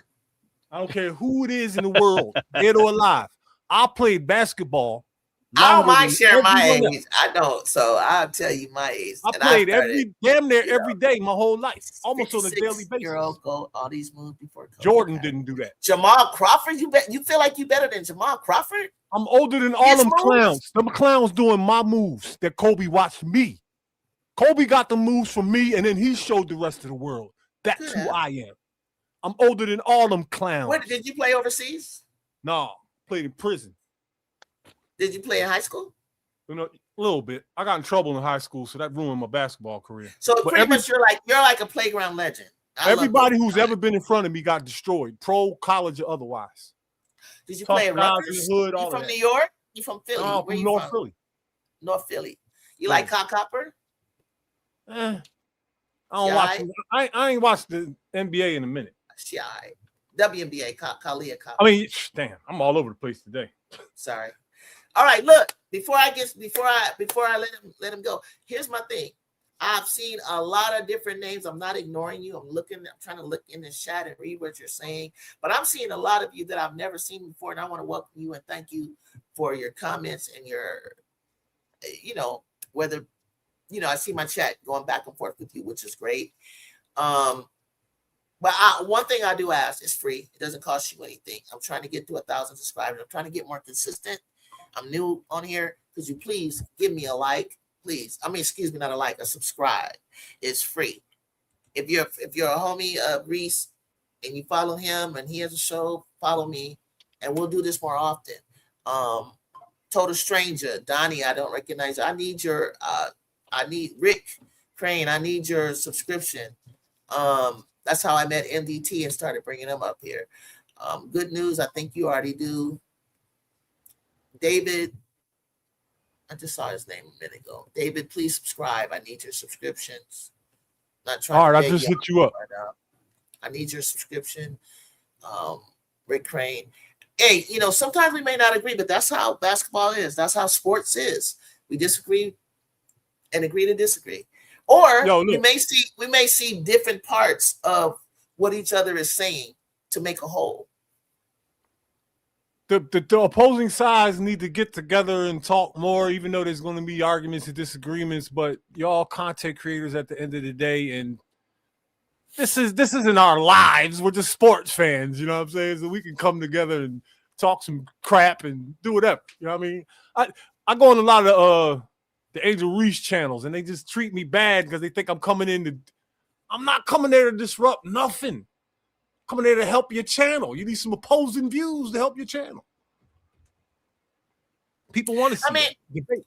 You know what I didn't like about that whole thing, and you kind of subscribe to it as well, because we're talking about skill. Like no one had, for me, as an off guard, shooting guard, I was a rebounding guard, and I feel like people discredit rebounding. And my chat said the saying that Pat Summit said and that Pat Riley said, rebounds win championships. And for me personally, that's why Jordan went out and got Scotty and got closer to getting the championship. But once you got Rodman, he was able to continuously win championships.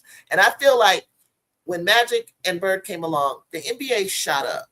And yes, Magic won the first championship, but those two, both of them, and it's the same thing with Clark and Reese. Both of them have brought up, well, Kaylin has a better skill set. It doesn't matter. The attention came because of the two of them.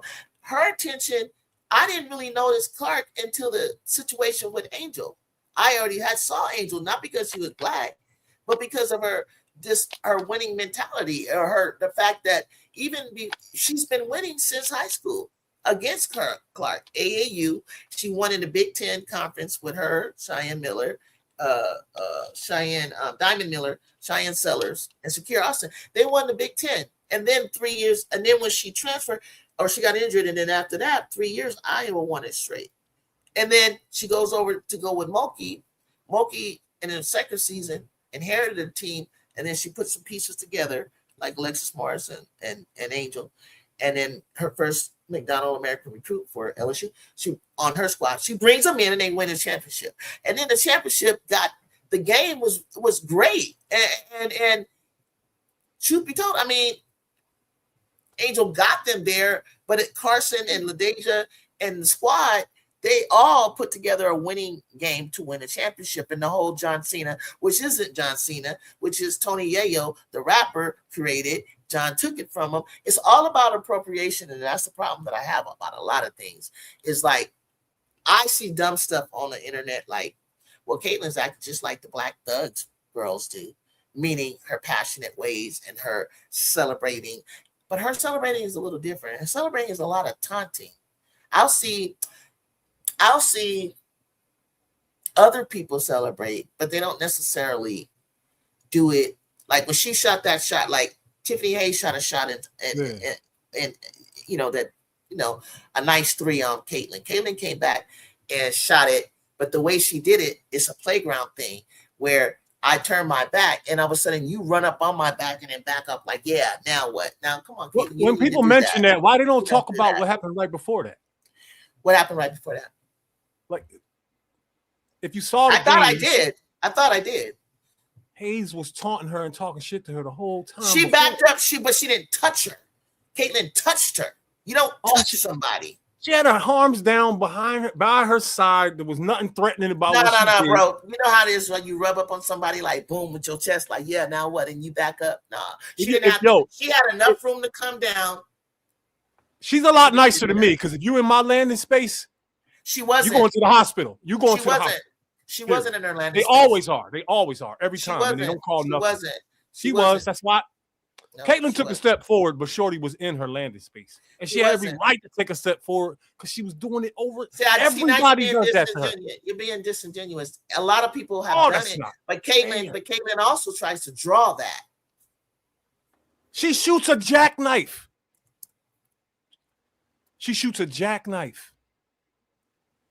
The only way to guard that is to get in the landing space. She's not drawing. You know what I would do? You know what? One of my favorite things to do in basketball is defense, even though I was a great offensive player. My thing is, I love defense. My speed, first of all, my lateral movement, my back, there's no way I would like jab at that girl so many times, make her go the way I want her to go. And then when she goes to do what she does, you never crowd Caitlin because she knows how to draw that foul. I would never play her off. Half the time, I'd act like I'm coming at her, and I'd back so far off of her to let her shoot that ball. Like, you are not going to get me on the landing bullshit. You're not going to get me on the, trying to lean into me. And I've seen players start to do that with her now. Like, we're not going to – I'd be like, why do you guys contest everything she does? If she makes a 30-footer, she just makes it because the rarity of that and the percentage of her making that is so low. Let her make it. It's good for the game. Let her make it. It's just like if somebody was going to dunk on me, you don't need to try to contest that unless you really have a chance. Get away from that before you hurt Caitlin or you hurt a dunker. Let the dude dunk. Go through and let him dunk. You don't have to contest. Caitlin's logo bombs are literally higher percentage than her regular 3-point shot. I really do think that. I can't remember. I did the research, but I forgot it. Wow. You think so? Wow, God. Yeah, I can't remember that shit. I think it's higher in the league than it was in college or something like that. But her logo bombs are high percentage. She misses a lot of 3-pointers when it's not like, when it's people running at her and it's some dumb shit that Stephanie White did. Yeah. When she got to get it out the mud and force up a shot because the play went bad. Somebody missed this. And she has to do a lot of cleanup work because her teammates are so damn stupid. Yeah, she put that shit on Tiff real tough. That was a great shot. I just feel like you didn't need to run up her back like that. No, she had to do that. You gotta let people know. I'm gonna show you. And when people got a big mouth, you gotta let them know. Like you not exactly. Well, then but here's the thing: you appreciate that, but when somebody does something to your girl, you got a problem. No, she gets them back every time. It works both ways. Every time somebody does something to her, she gets them back with a eye jammy in the mouth, and then she talks. It works both ways. They started every single time. It works both ways. It works both ways. If you like that, then okay, I'm gonna show you. I'm gonna put it up on here for you right now for everybody to see. This is what everybody has one highlighter. This is a beautiful shot. But this is where she messed up in my eyes, because you don't where I come from, she'd be lucky she was standing in my face talking to me like that. No, Tiffany Hayes would be lucky she was standing. I will bust that bitch's ass. All that trash she was talking, all that dirty shit she was doing. All in that defensive possession. Watch. Clark. Now, right there. Now look. You see how she continued, bro? You don't do No, that. up to that point. She What happened continued. up to that point? Clark should have came down and elbowed her in the back of the head and knocked her down for what she was doing and all that crap she was talking. She has a big mouth, and so do a You lot of want to these get, other chicks you around want me. to They hurt, all you think want, they tough. you want her to do that because someone is talking shit. That's weak. No. Talking They're not shit? just talking shit. She They're touched hammering her and Tiffany. grabbing her Nah, and calling her Tiffany white didn't do that. bitch and doing No, all they're this not. other No, stuff. they're not. No, Yes, they're they not. are. Yes, they are. Yes, they No, are. they're not. Yes, Nobody and calls you that know girl a it. white bitch. No, This no, happened no, over no, 200 times. See, no, Caitlin no, got no. content creators. See, now I'm that gonna catch let you this. go. Now I'm gonna let you go because we're gonna go watch this game. But now you're being Which one? disingenuous. You No, gotta man. watch the Aces and Valkyrie game. It's already You can on. stay. Aces You can and stay in. Valkyrie. You can stay in the chat, Reese. But when you went there, nobody's calling her out of her name. We don't even feel like that towards her. But let me let you go. But I enjoyed the conversation. But All turn it on. It's on NBC. Okay, it's on NBC. All right, NDT. I'm sorry I didn't get to see, but hey, it was a great convo. Yeah, I got to see what you're talking about now. yeah. Well, it can get a little like that where it's heated and it doesn't lead to any productive conversations, unfortunately. And there is a polarization, and people want to be tribal about stuff, and I get it. It's passionate. But it can get a bit rough. And I've had I don't like disingenuous things. Don't do that. But you know what I'm saying? I can get rowdy if you become disingenuous about Juju, I can get crazy. But I also can I mean, like Rick, hit the subscribe button. If you're gonna come in my chat, I appreciate a subscription. I really do, can't hurt. But I don't like when people say things like that. Yeah, it becomes an exercise in making generalizations about people based on their basketball. Like my line of demarcation is this: if you can critique your own favorite player, then I can listen to what it is you have to say about stuff, and that's great. But when it only seems to flow one way and it can be vitriolic, where does that come from? Are you being objective or are you just saying hurtful things, regardless who you're talking about? And for me, that can be a little much. A little much. Yeah, I mean, oh, not you, Rick. I was looking at this Rick. He, So there is somebody in the chat that I've been having a conversation with that I'd like to address, if that's okay with you, Juju. Absolutely. Okay, so he took exception to us, and mainly me, because we've been talking, that we are referring to Caitlin as a catalyst or a big influence as to why the popularity of the W. And I said, and he says that he said a couple things in there, and you can read it. And so we're going back and forth on that. So he wants me to provide context because he thinks that's disingenuous, that we are selling her short, so to speak.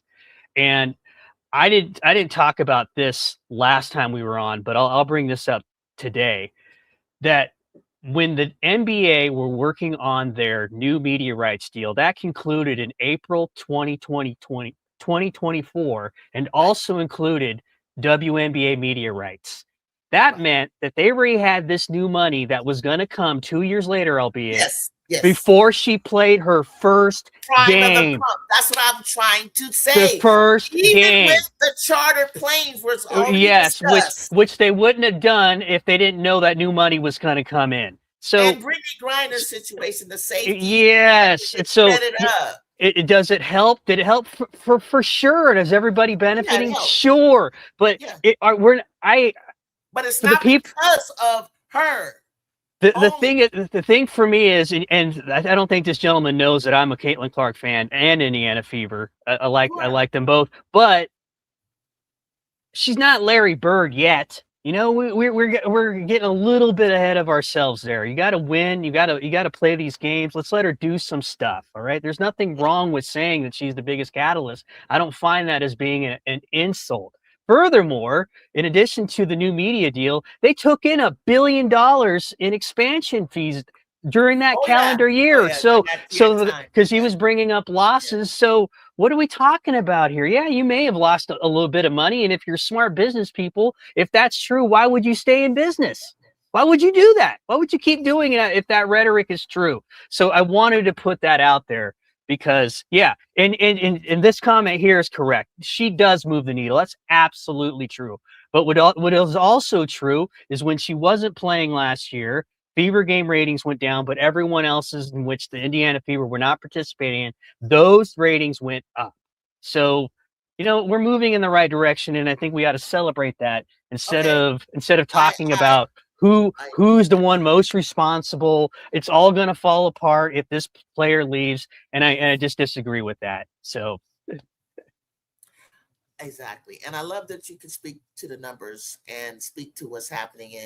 And he said, like, oh yeah, that just meant because they knew she was coming and they're gonna bring the attention. Well, I think, and then I mentioned about Juju coming and a lot of others, and they're like, no, they won't move it like her. You don't even know that. You just speaking on that, but you don't even know that. And then Donnie says she broke the men's NCAA scoring record. What are you talking about? And I said, hey, she didn't break Lynette Woodard. Lisa Bluter obviously said it. You don't even know who Lynette Woodard is. You don't even know when Lynette played. Lynette played before I played in college. As I came in, Lynette was coming out. She played for Kansas. How do you explain that there are other people that have scored more points with no 3-point line? And then you hear it and then you let it go out of your brain. Like you don't even want to address it. So when you say things like that, and the reason why I'm not riding her coattails like that is because I've seen better. I've seen, if you want to just talk about scoring champion, I've seen records. I've seen it. Someone scored more than her. And Lisa Bluter alluded to that. Because we filed a lawsuit to get into the NCAA. We were AIAW. So when we go from AIAW to NCAA, those records don't carry over. So if you're going to follow women's basketball and you want to know about it and you want to know why people push back, because there are people like me who have been around long enough to know it's like, child, she's not, I've seen someone score more than that without a 3-point ball, but you don't want to say anything about that. You just let it go over your head, what I'm saying. But you won't give me a response to that. You could have at least done what Lisa did and say, I need to acknowledge this. There was a Division II player that scored more than she did in my era with the men's ball. We played 20-minute halves. We had different rules on the court. We didn't have a 3-point line until I think I was a sophomore or junior in college. And like he said, Donnie said, well, they seen it coming. What are they going to see? They seeing a whole lot coming right now. The game is going to continue to evolve. And don't get so offended that if Juju didn't get hurt, and I'm not even going to say that she can't still do it, if she breaks her record. Records are made to be broken. Juju is the only one that broke the freshman record that I've seen and know who Tina Hutchinson is, that only played 2 years. Tina Hutchinson scored 898 points her freshman year in NCAA. Juju scored 920. And guess how long it was ago that record was set? When I and Tina are the same age, we're in like 1983, 80, you know what I'm saying? Like, it took that long in the 2020 freaking 4 to happen. That's a generational talent.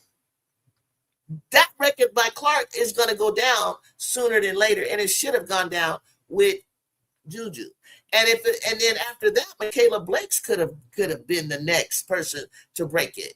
But Michaela didn't break Juju's record her freshman year. She still didn't even score as much as Juju did when Juju went down. If Juju would have went postseason, she was already ahead of Clark. And you guys got offended about it, as if Juju's chasing that. She's not chasing that. She's chasing winning. But she's always been an elite scorer. Nobody is trying to be like Clark. They're two different players. Records are made to be broken. I can say it again, and I'll say it again, and I'll say it again. Nobody is chasing your great white hope. Nobody's doing that. Because personally, I already told you, I already seen someone score more than her, so I'm not overly fascinated with it. I'm just not. And I don't think you're the only one that feels that way. I think there are a lot of people out there that feel that same way. I've seen this. She's great, but I've seen other people do extraordinary things too, except at the time, they weren't getting either their just due or casual viewers weren't paying attention. So Exactly. Now take Candace, right? I seen Charlotte Smith from the University of North Carolina win a championship, but also that year she dunked in college basketball way before Candace came along. And she's related to David Thompson. I believe that's like her cousin. If you don't know who David Thompson is, but you only know Dominique and you only know Dr. J, then you don't know basketball. So me having a conversation with you makes a lot of sense why you don't understand why I feel the way I feel. And I'm not like I've seen Caitlin do some things in the game that if she were to continue like consistently to do that, I was about to say, oh my God, you know what I'm saying? Like, you know, but she has such downers sometimes and people adjust to her so much. Like Juju has only probably scored once, forever, until maybe another time, the time when she went down injured, a single digit game in college one time. And that's because Tara Vanderveer focused solely on her. But we won the Pac-12 championship. It didn't matter that she had 9. What mattered was her teammates picked up the slack and we won the Pac-12 championship and we weren't even supposed to. We were ranked 20. USC was ranked 21. So that's all I'm saying is when Caitlin doesn't have to score a bunch of points or have a bunch of assists, she has to impact her team in such a way with her gravity that it benefits the other players and they still win. By the way, are you catching any bit of this game? It's 34-33. I remember we said yesterday about 5 of us said the Bucks were going to win. Are we still on that? No. It's close. It's 36-33 Vegas right now with 3:20 left in the second. So they're playing their kind of game. So far, I've actually got to agree with you. Vegas is actually not. They're really coming out ready to ball today. I'm going to give it to them because I didn't know how they were going to look, but Valhalla is going to get to them after a while. We'll see. I think Asia's here playing like looking at the game. Asia's ready to play. Jackie looked like she's anxious to go. They better be ready to go because Valhalla goes deep on the bench. Yeah. And Natalie Nakase, I believe in her. I do believe in Becky, but I believe in Natalie Nakase, and I believe that I don't even know the stats, but I'm gonna tell you right now, I think that the Falcons are a better 3-point shooting team. Yeah, I think they're number 1 in the I could be league. wrong. Are they? For makes, they're number 1. See, I just guessed that. I didn't. Yeah, you were correct. I could just pretty impressive. A lot of times I don't come up here with a lot of analytics stuff because when you've been watching basketball so long, I can just about tell you what it is from watching. I heard a good term when one of the major radio guys said he coined a term and smashed them together. He called it manalytics. You got to watch so you get the context, and then you combine that with what the numbers are telling you and trends, and that's it. Because if we're talking only analytics, it doesn't give you the story of the game. Like last night when you were talking about, hey, what's going on with this Fever? They scored 84 points. It should have been in that. But if you don't know that they were down by 15 for the majority of the game and trying to catch up, and the fact that Portland scored 100, what does the 84 mean?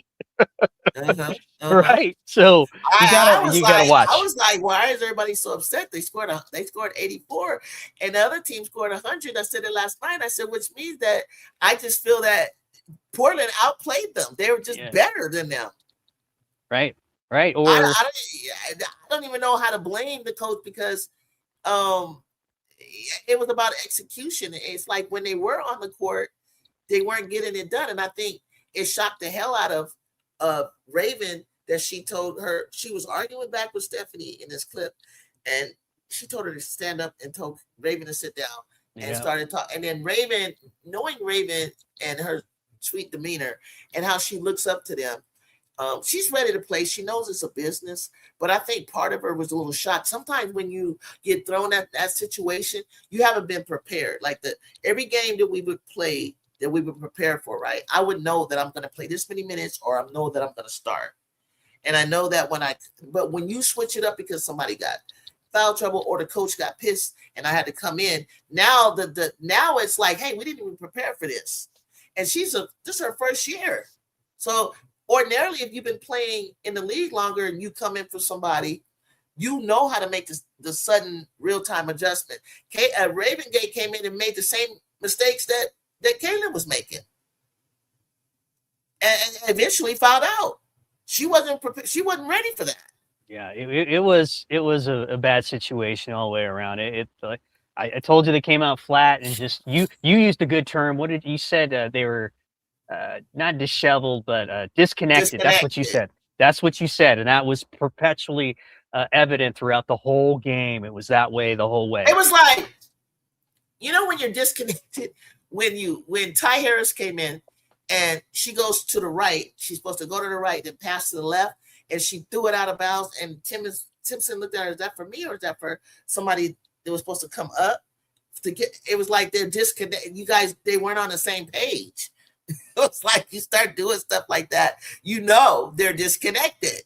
So tell me, from your experience playing at a high level, couple sports, and been in basketball locker rooms, after a loss like that, and after the backlash you're going to get and all the scrutiny, what's going to go on in the locker room? Are as players, are you talking among each other? We got to get this right. Are you going as a group to the coach? Is it fluid and does it matter like what the dynamics of who is the team leader, and do they send a spokesperson, or are you talking about this maybe on the plane home or on the bus ride home? In your experience, how did it work when you knew you got where you took a shellacking or took a tough loss like that, where it looked like you weren't even in the game? I don't want to tell you what my team did in college, because it was hilarious. It wasn't funny, but it wasn't a good year. That one of my years, it was a lot of pure comedy, actually. I don't even like to talk about that, but I think the leader of the team will speak up. I think when Asia, like for instance with Asia, when they were getting a shellacking, man, I mean, they took a shellacking from the Bouts, then they took a shellacking from Minnesota by like 50. And I think that's when she finally had to step in. And that's when your leader will step up. And I don't know who the leader is. And that's another question, because when Asia did that, she had already won 2 championships. They'd already been through these tough playoffs. They've already had the championship medal to know that they can get it done. They just got to go do it. You're not making that same argument if you're AB or if you're Clark or you're Mo Billings or Sophie Cunningham. How are those conversations going to take place? I think I could see Aaliyah speaking up. I can see her probably. I love, like I said earlier, and I hope you guys caught it. If you go back and look at the post game, I love the way. To me, I don't know if it's honest, if they were genuine, but they actually nailed exactly what went wrong, and they actually took accountability, and Clark actually put the blame on herself. She knows. Yeah, they do that extremely well, both AB and Caitlin Clark. I don't know.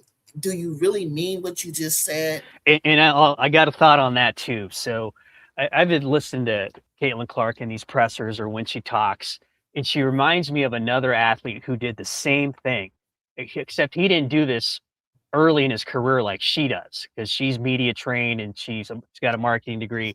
But Tom Brady would say things in pressers, talk about, hey, we got to get better at XYZ. I need to make my throws, and really wouldn't give anybody anything and would just say the same platitudes over and over and over. And both AB and Caitlin Clark do that extremely well. I mean, they nailed exact. I was waiting to hear it. They nailed exactly.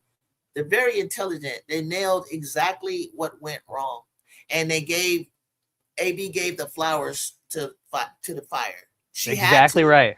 She did. She had to, because they. So the critiques are we or me, and they give flowers to the other team when they get beat, and that's do so you never. That all the time? I don't know. They do it all the time, and they never move off of that. I didn't like the night before that though. I hated the way AB. Yeah, she was trying to walk the line. I didn't like it. She was trying to walk the line of saying, "Hey, listen, they took advantage of the situation, but it wasn't, kudos to them," without going so far as saying that we had a problem with the refs. But that's really as far as that goes, and that to me that's innocuous. I don't think that was like a huge slight, maybe in a roundabout way, but still really, really good to not to not lose your composure in those moments. So my thing is, if this is what you really believe,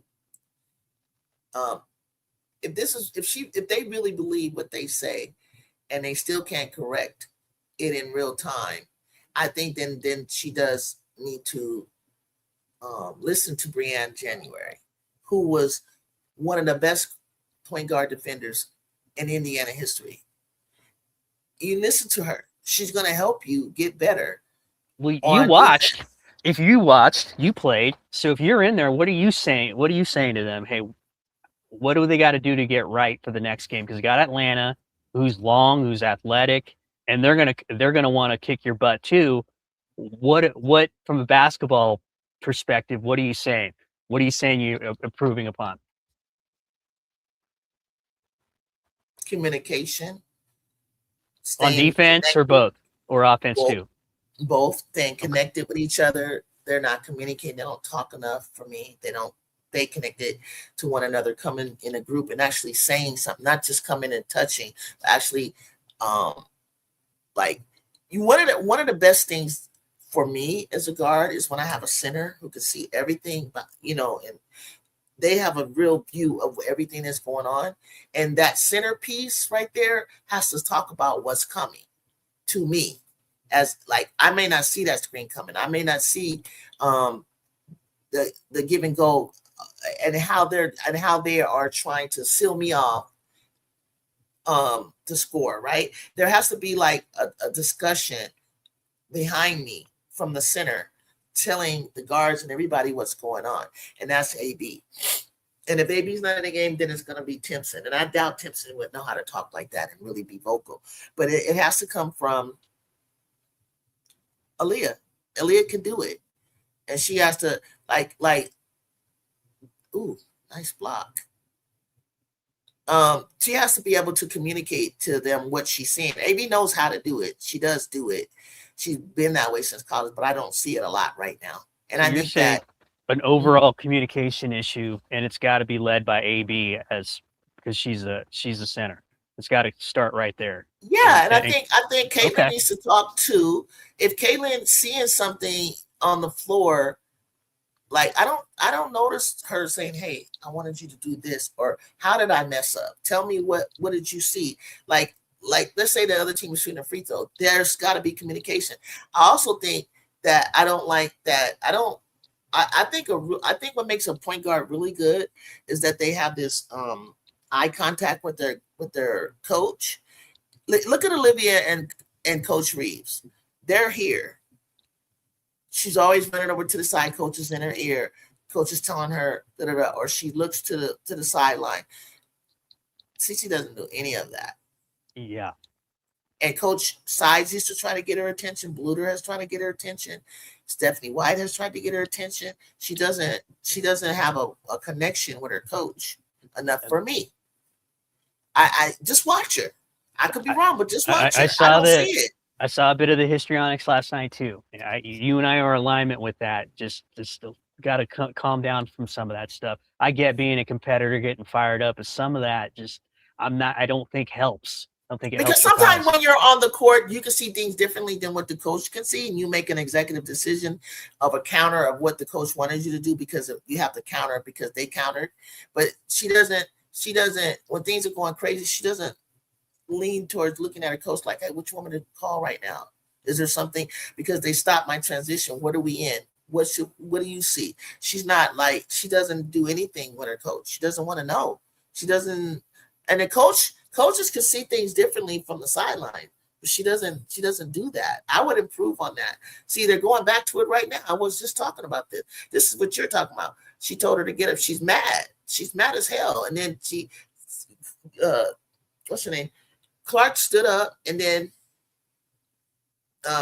she told Raven to come in and sit down because she doesn't listen. Now, somebody like Raven is gonna look to her coach for direction because she's still in that learning stage. She's still, but Clark should be in that learning. You never stop learning. You should never stop and think you know everything because you don't. And I also said something one time on my show a couple of days ago. I said, how many of these players actually watch the whole game through over again.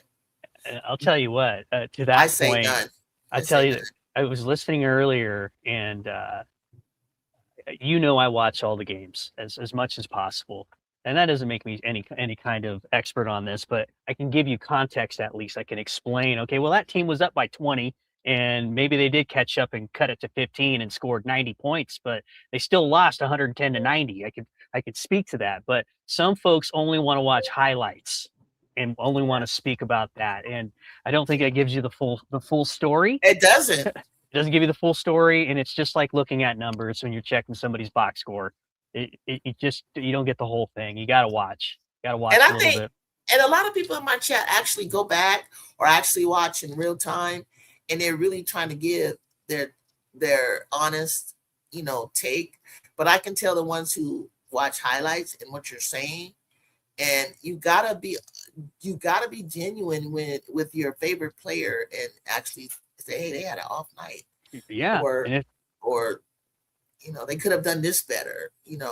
Like I used to say that about Angel. Like I used to love when she would fight back and come back up. But one time I started to notice, and it still happens, the whole JJ never comes in for rebound. Jaquil Jones. She came in and Brianna and Delaney, everybody came in and attacked her, and she kept trying to force it up, and they kept blocking. And I was like, Angel, at some point you got to realize you got to kick it out.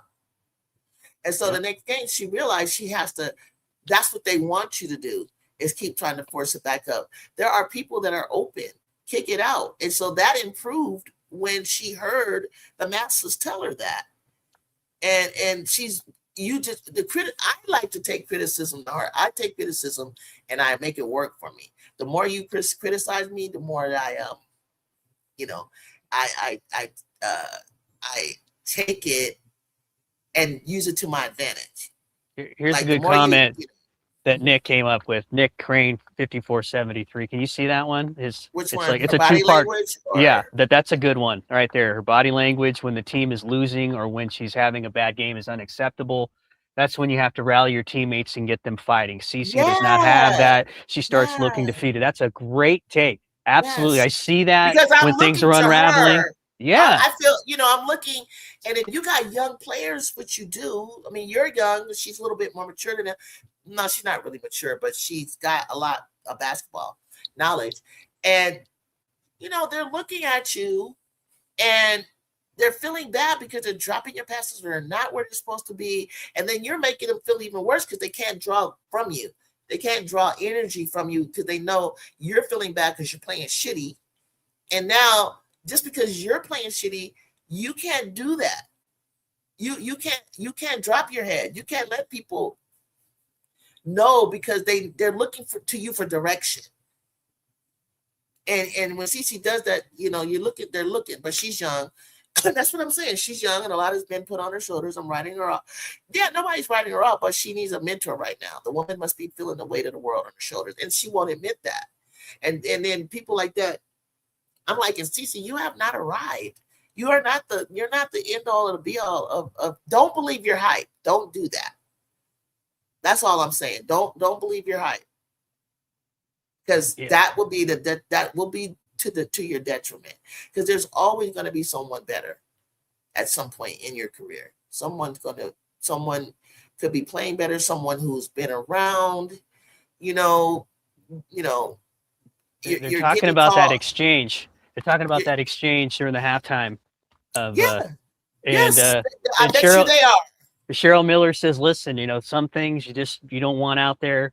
And then Sue Bird's, hey, it's just frustration. Some type of stuff like this happens. But either way, they got to get it worked out, whatever it is. Right back.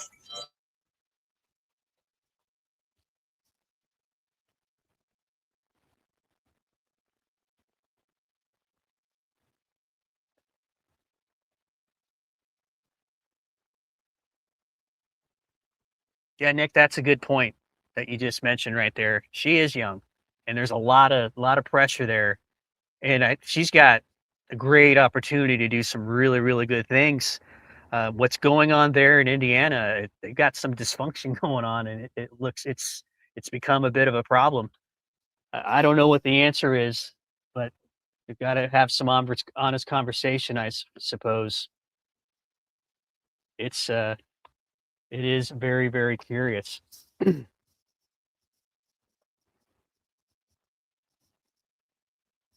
Caitlin Clark acting entitled and spoiled brat. Yeah, there are a lot of people that are going to look at that clip and come to that conclusion right there for sure. Not a good look when you're getting trounced in a game, and that's the optics that you're showing. For sure.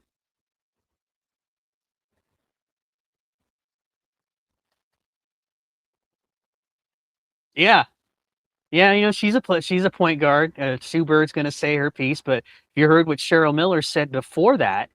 Um, she's old school. She says there are lines you don't cross. She said that. I'm with you with the Kennedy Carter situation. She's too big of a talent, too great of a talent to not have this work out. I just hope that she can keep it together. And talk about another player who's under some pressure for herself. I really hope it works out for her. She's in a good situation, and there's been some rumblings about some social media things going on, and I really hope she pulls together. She's such a great talent. Rick Crane. All I know is you have 3 All-Stars on that roster. I hate to just default to coaching, but any coach would kill to have. Yeah, there's a lot of things going on, but there have been dream teams that have been put together. And I'm saying this is a dream team, but they've been put out there. Didn't Kobe play with Shaq and Karl Malone and Gary Payton? And they and in the end it didn't work out. They got beat by the Detroit Pistons. So there's no guarantees. Furthermore, this league is competitive, really competitive. And there are a lot of teams that are going to play the Indiana Fever tough, regardless of what their record says. So I don't think they're being played no more tougher than anybody else. Everybody, and I know you're not saying this, but I want to say it to the people that are. Okay. You guys are thinking. Some of you guys are thinking that that the Fever are the team to beat. They aren't. They are not the team to beat, you guys. They do not have a bunch of champions on their team. MDT, you just said it. They don't. When I look at their roster, I do not see, honestly, sorry, a championship contender as much as I can look at Aces, Atlanta. I might even throw in. I would have thrown in New York, but they're not playing to that level.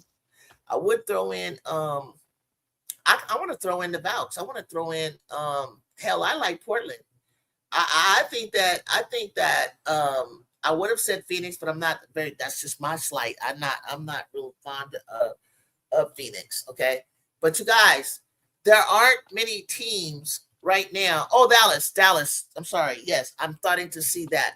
I am starting to see that with Dallas. I do not see them as a team to beat because of Caitlin. If I look at the Aces can be beaten, but guess what?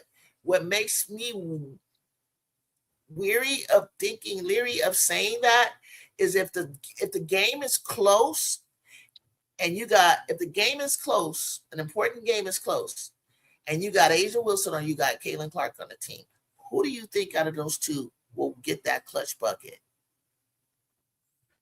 Yeah, somebody's got a bit of a track record, and the other person just showed up, and missed a bunch of games. So that's an easy answer. I don't even care if she missed a bunch of games. You can take me back to her first year when you guys said she quote unquote had a phenomenal year. You can go back to the first year that Caitlin came in. I'll give you the best game of her career. She's not that clutch as Asia is. Okay, she's just not. She did not come in like the stat wise. They showed her stat compared to Candace's, and I think she had some. I can't remember if it was her or Angel. Their stats were better based on that era, but as far as like skill set, there wasn't a lot that you needed to correct with Candace Parker and about her game. That was not her issue. There was not a lot to correct about her. She took the punishment. She took the beating. She never said anything. She had to damn near fight for her life against Detroit that day. So that was when she just had enough, because the girl had her arm all tangled up and she has a bad shoulder. Her shoulder pops out. Both they popped out. So that was out of reflexes that she needed to defend herself against Lynette Pearson. Her and Lynette go way back since AAU. So that was. Can we ask Rick Crane what moves that he thinks that they need to be made? Right here. No way is Indiana a championship contender not without one or two moves. I don't think they're a championship contending team at the moment. Like I don't, I mean, MDT, that's your team. Yeah, trade deadline is in 10 days, 12 days. I mean, what can you do? They need to replace. You need to replace that. That I told you last night. Natasha Howard hurt them leaving. You guys were. It went from Alyssa to Natasha. You need somebody in there to play off of AB. Your front court is. I love Timpson. Don't get me wrong. She leaves to go to Minnesota, and I wondered, was it a pay issue? Was it an incompatibility issue? I think the fans chased her away. And yeah, I don't. She was instrumental the second half of that season after Clark got hurt. You're running her up. That one. Maybe Loose Ball's got some knowledge for us on that. I don't know.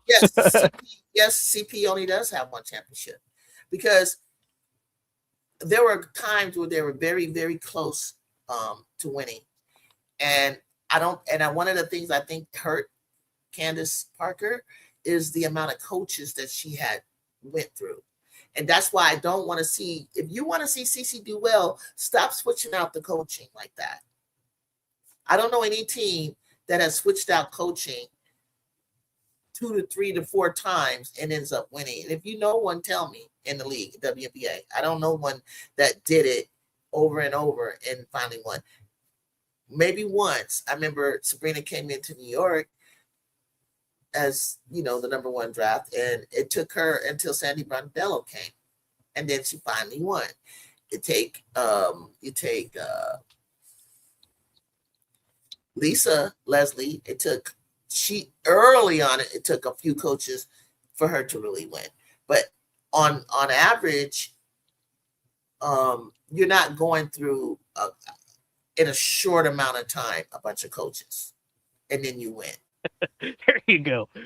Somebody says, I want CC to quit, go enjoy a life and play golf. Yeah, Tim Duncan. I think, Donnie, I agree with that. CC needs to go to another team. Whoa, that's close. I don't care if CC wins a chip. I just don't want to play basketball. With a smile. I want CC to quit and go to play golf. What all-star point guard you ever seen come out every game with 6 minutes left? Every game, that's coaching. I don't know. I'm gonna have to pay attention to that. Is this true? What Donnie's saying?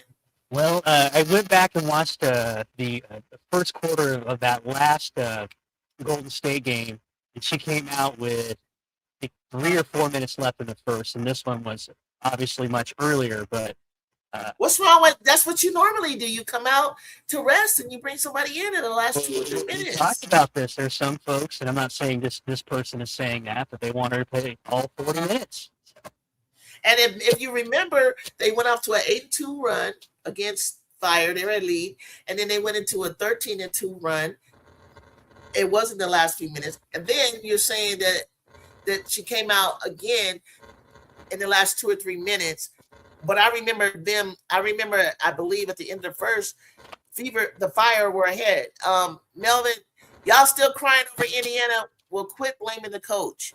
CC is being figured out. This is what I'm saying. She flops like a flip-flop, whines like Luka, and has poor defense. So teams now know to go at her. And I agree with Melvin. Yeah, I don't think we're whining. But you get frustrated when they get her frustrated. She doesn't have a poker face.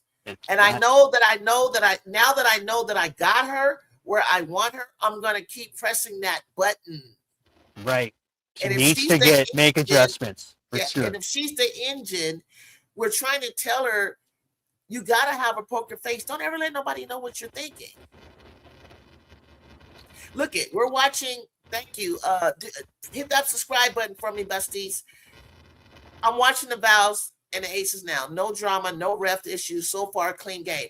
That's what we're looking for. And we don't get that when we watch the Fever. Every time she shoots, she said, every time she's saying somebody is fouling her.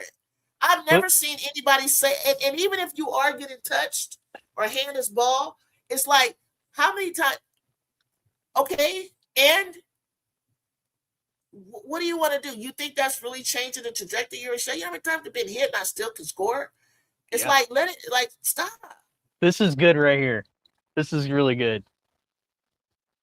Let them fire Stephanie White so the Dream can pick her up, because Angel and them would appreciate her coaching philosophy and defensive development. Plus, she can help Semesco with the game plan and running plays. I like Semesco. He's doing fine.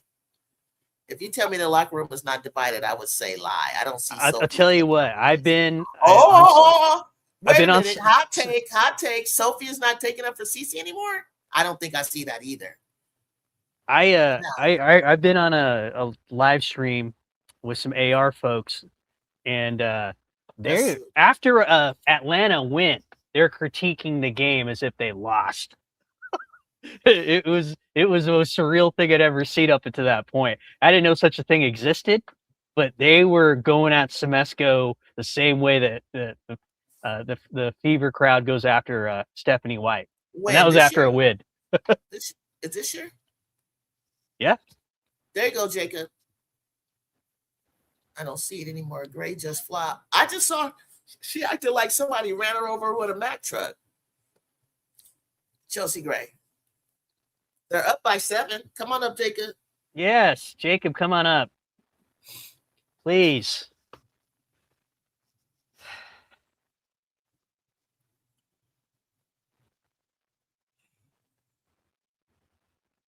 Hold on. While he comes up, I need to run to the dryer real quick. Okay.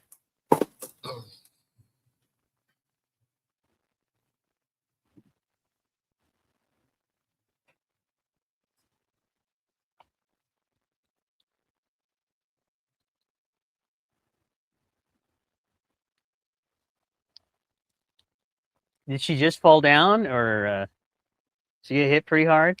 Was that on Burton?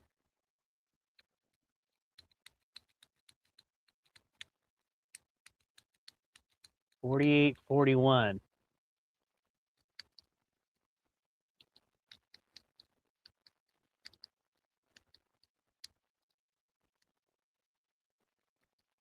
Oh, there it is. Okay. Here she comes.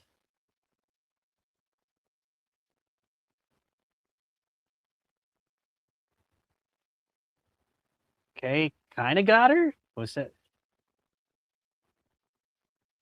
I don't know how some of you guys can just decipher what looks like a charge or a foul or not, and what's acting and what isn't. Yeah, it looked like she just got knocked out. But I don't know if you really got her that hard or not.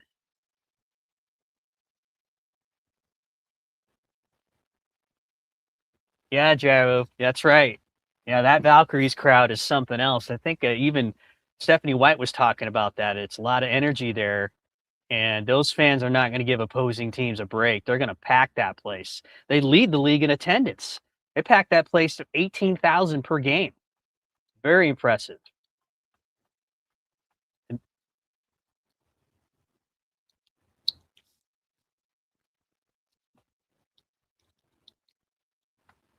The call stands. Anybody catch that Monique Billings fake shot to the face where she kind of made it look like she got her nose? And I think some folks were suggesting that perhaps she didn't come back at the rest of the game after that, got benched. I don't know if that's true or not, but don't really recall. But that was a nice acting job too.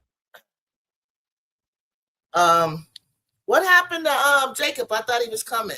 He said he didn't get the link. He said what? He said he didn't see the link.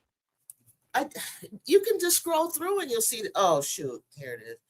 I didn't put the new one up, but I the can one tell like you it. that watching the game between, yeah, that's right. We discussed that. Yeah, that Valkyries crowd, 18,000 in there. That's serious people. Let me tell you, I've been in it, and they played the Aces last year. We don't Yeah, play in the Bay Area. That's my yeah. hometown. We don't I play. I agree. I mean, you lost the Raiders, you lost your A's. You know, Mhm. you want to come out, and if they're I just playing I've been playing like fortunate that, to I come out live. too. I've been I mean, we got the Giants now, bro, and 49ers now. Come on now. We're always in the playoffs and Yeah, but if stuff. you're Oakland, you know where they originally played, you know that was a bad deal for those folks who supported those teams. It was. Let's see here. When you are at odds with the coach, you can't help but look dejected. Magic had that. Jordan had that.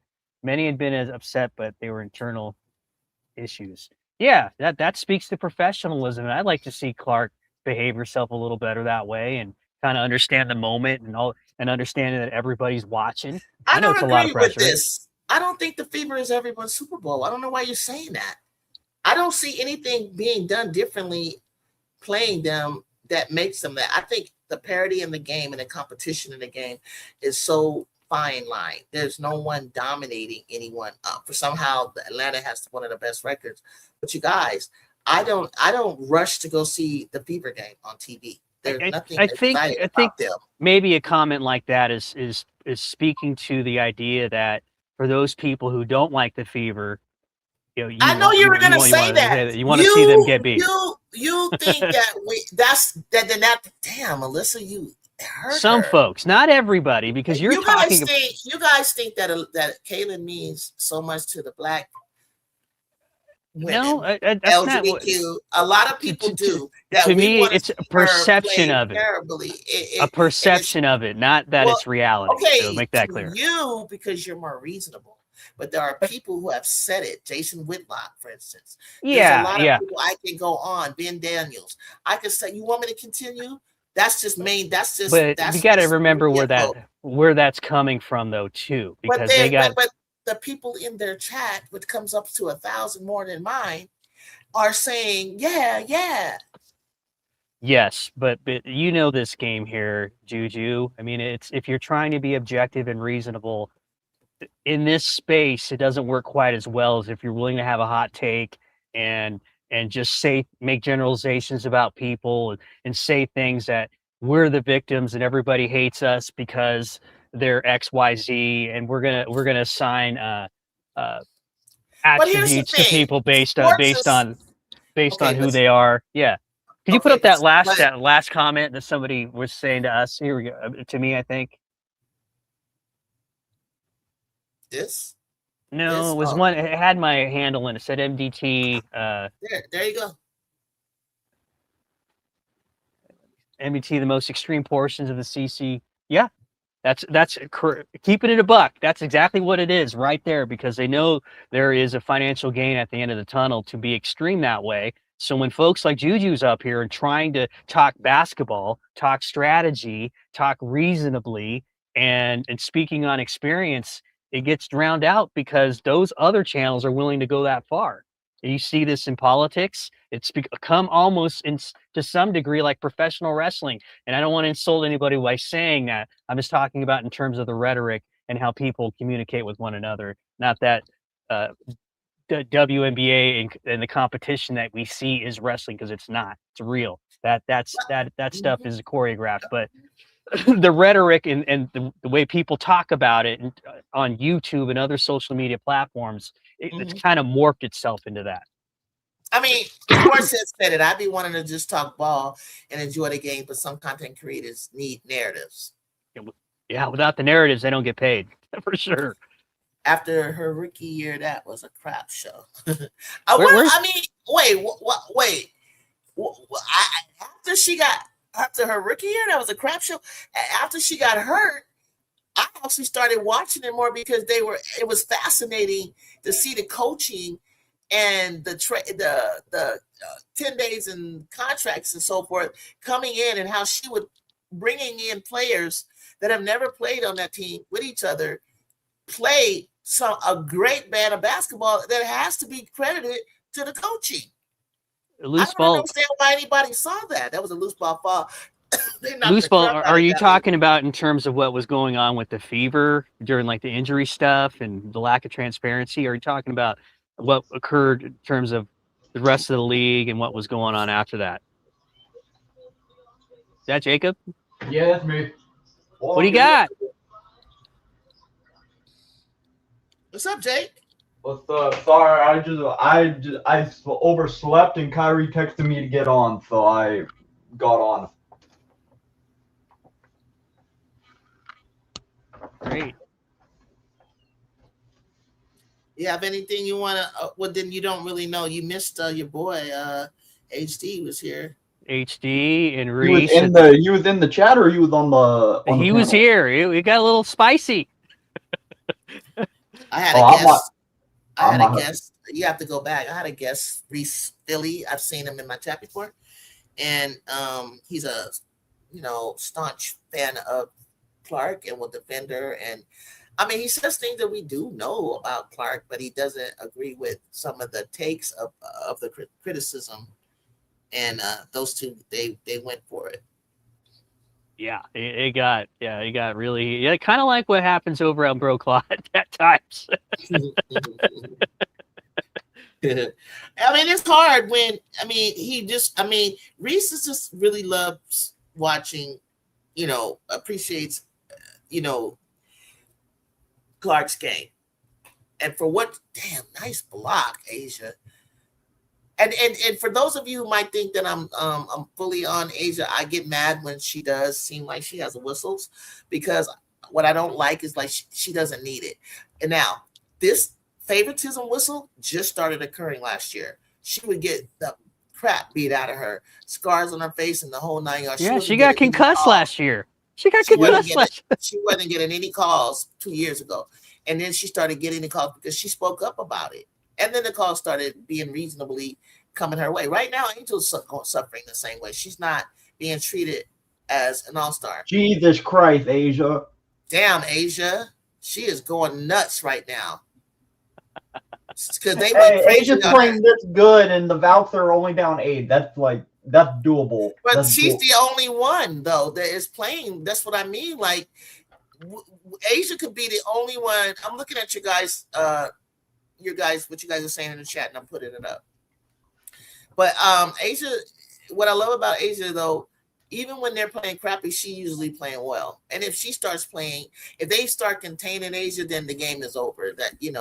But one thing about her, that I would love to see, if CC want to be the face of the league, then you got to come up every night, no matter. We got to be able to look at the fever and go, damn, everybody played crappy but CC. It's not happening like that right now. It's the other way around. She's not holding her own. I disagree. Asia Wilson has no loose ball. That's what I'm saying. She has the golden whistle. I said, listen to what I'm saying. Before she complained, especially when I started watching her, really paying attention to 2 or 3 years ago, she did not have the whistle. Up until almost a year ago, she started getting that whistle, and it's annoying me because she doesn't need it. Because she's so good. So it takes away from her greatness. I seen something happen where I think AZ Fudd recently the other day was like 5 feet from her, and they blew the whistle, and I was like, wait, I had to rewind it. I was like, where was AZ ever near her? I don't even know what happened. It'll be stuff like that going on. I'm like, they'll rewind it or I'll rewind it. I'm like, nobody touched her. Did I miss something? I remember I seen Cece's hair hit her in the face, and she thought somebody hit her in the face, and the commentator did too.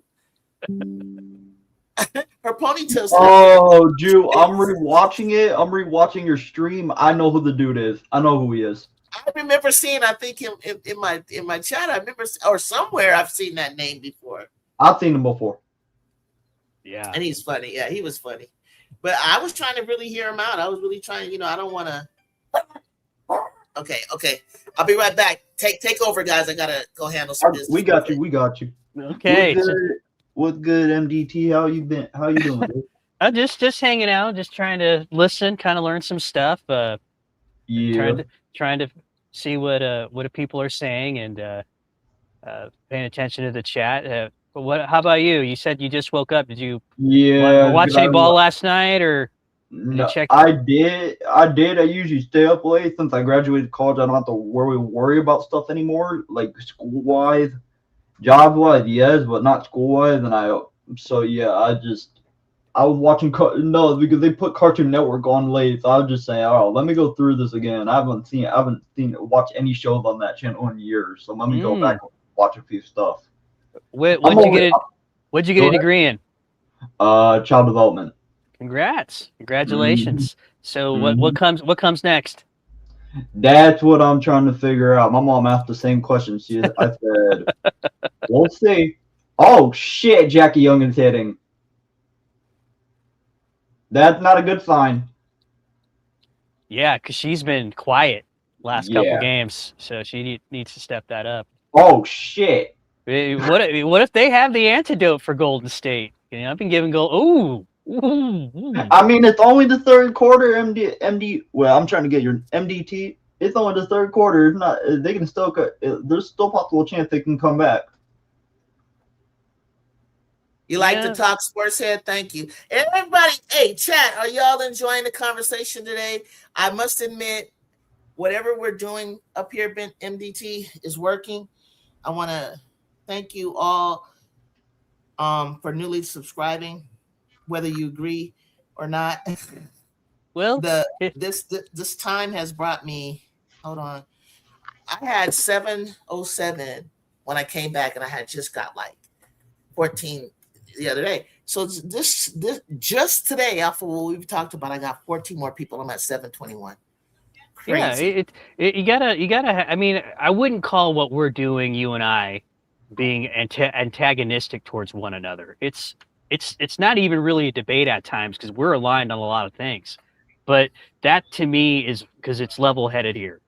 You try to keep it that way. And when it gets out of hand, that's not something I see you really want to go with. There's a lot of channels that are willing to go that far, and I think it's good. You can have a spirited debate, but it doesn't have to get personal. You don't have to insult people's intelligence. And then I know you appreciate when somebody comes up here and they're willing to talk, and they've got if they're making a substantive argument, they've got evidence behind it to talk about it, instead of just saying generalizations about something, or like if I were to tell you, okay, if Clark gets hurt tomorrow, oh, nobody's watching basketball for the rest of the year. That wouldn't obviously be true, right? No, but there are people who actually believe that to that end. The Whitlocks of the world and some other folks that think it's just going to fall apart that way, and it just won't. That won't happen that way that soon. Oh, Sports said Sports said you from New York, and in college I'm unaffiliated. I adopted Ole Miss last year and will rock with them. Tell me why you what made you adopt Ole Miss last year? And then earlier it was Rutgers. Yeah, Rutgers. I remember Vivian Stringer days. Yes, I'm curious to see the new coach, assistant coach from LSU, and the players that. Sometimes when you go out and you put together players, you guys like the Portland Fire has done, or Natalie Nakase has done, people that are underappreciated but got game, and then you put them together, they actually come together with a chip on their shoulder and they play good ball. But yes, MDT, I agree with you. That's what I hope to try to do. I've always wanted, when I've seen it, people on other content creators, or I read their comments, and I always wanted to talk to a person who was just flat out like tribal, where it's like you just don't, for you to say no one is going to watch. Oh, that's a tough shot. Good shot, Salon. Hold up, bro. Saw that. But that nobody's going to watch the game if she doesn't play. That this is not a sitcom. This is not a television show that if that favorite character leaves, no one's going to watch. It's been around too long. Link's probably my fave right now. My Notre Dame girl cooking. Olivia Miles. I watched Ole Miss because of. I know it's because of Cody. I knew it was because of Cody. I love the Misfits. You love the Misfits. You became fond of the coach. Coach Yo, yeah. Becky Hammond must be on Ozempic. She's losing a lot of weight.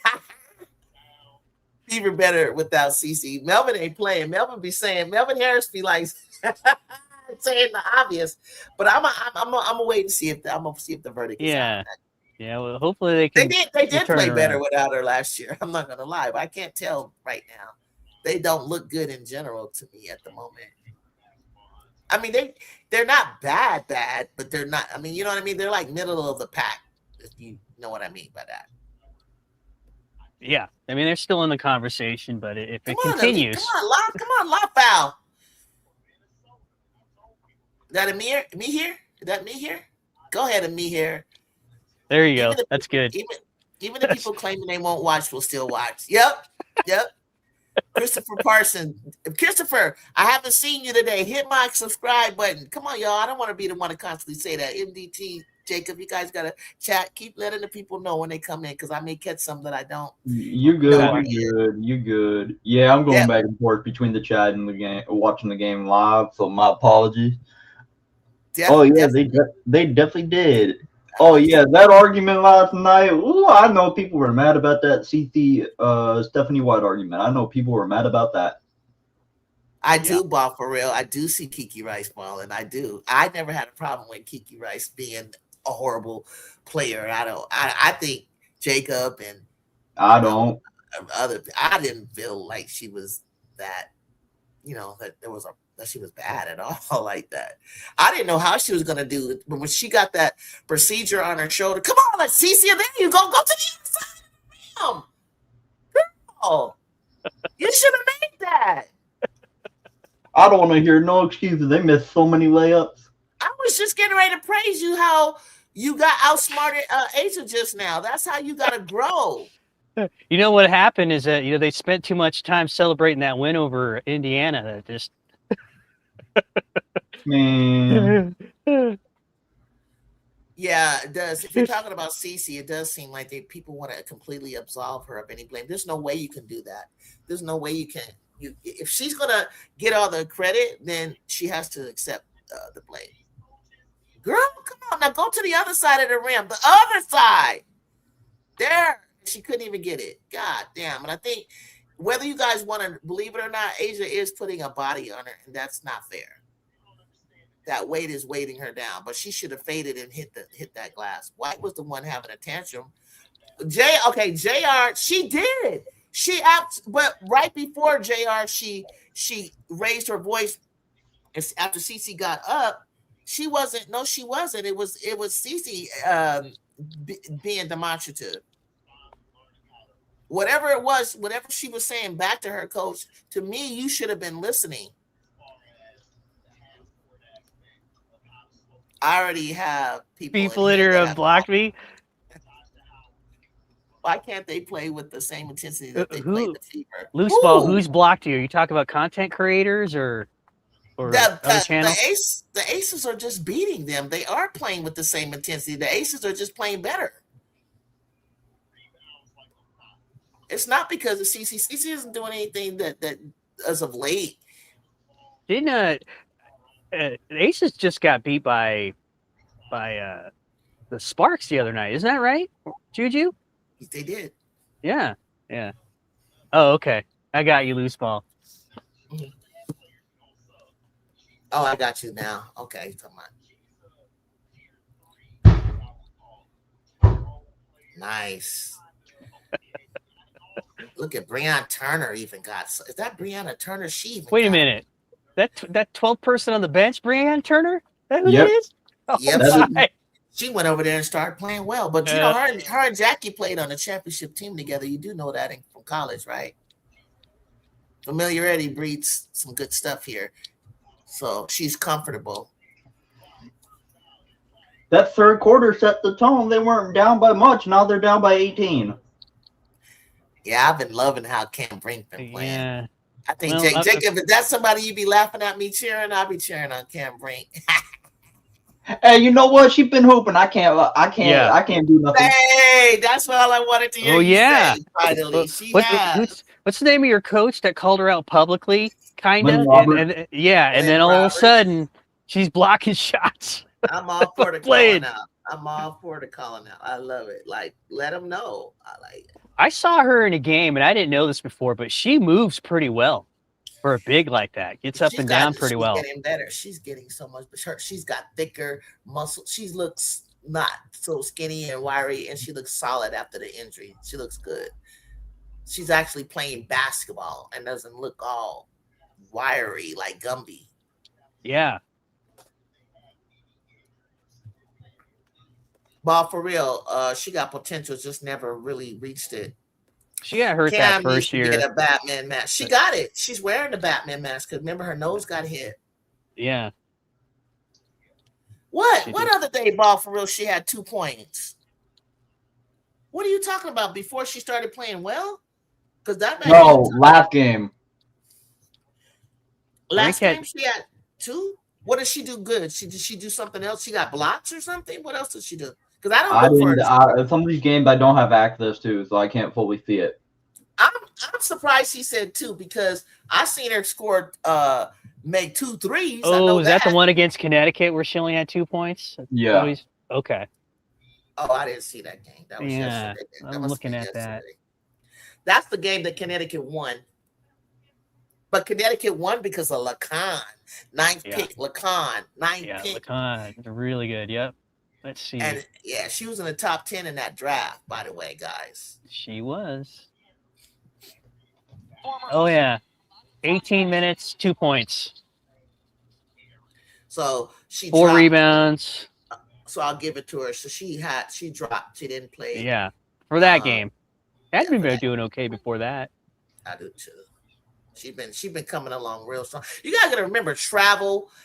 Sometimes the Sparks and I think the Fever have had back-to-backs that I've noticed. Sparks did really well with their back-to-back. Oh, there you go. Won. So like you gotta keep all of that in mind. That's a lot. Hey, there you go. To your point right there, Juju. This one right here. You've been saying this. What's that? What I'm reading right here, Sports? Yeah, the wildest part of CCAR debate is that they didn't go 1-2 in the draft. Picks 2 through 6 kind of went under the radar. Typically 1 and 2 picks are given draft are linked throughout their careers. Yeah. Cordozo, she doesn't come up in these conversations. Rakia Jackson, who was fit? Jason I think Sheldon. I think it was Peely. Sheldon. Right. Sheldon. And I don't know who was Edwards, Leah Edwards, and she's not playing that great, but it's more like you hear CeCe Angel, Rakia's name gets brought up a little bit, and the other picks that you're talking about in between that right there aren't doing as great. Now Cam is, and then below, then you go down. Rakia's hurt, yeah, but I mean even before she was hurt, and then Sheldon, she's playing better where she's at now, but Sheldon didn't live up to that pick that she's, where she laid at. I'm getting called out on the comments. Ball for real. I still don't think she's the number 1 pick. She's hooping, but I still don't think she's the number 1 pick. Get off my nuts.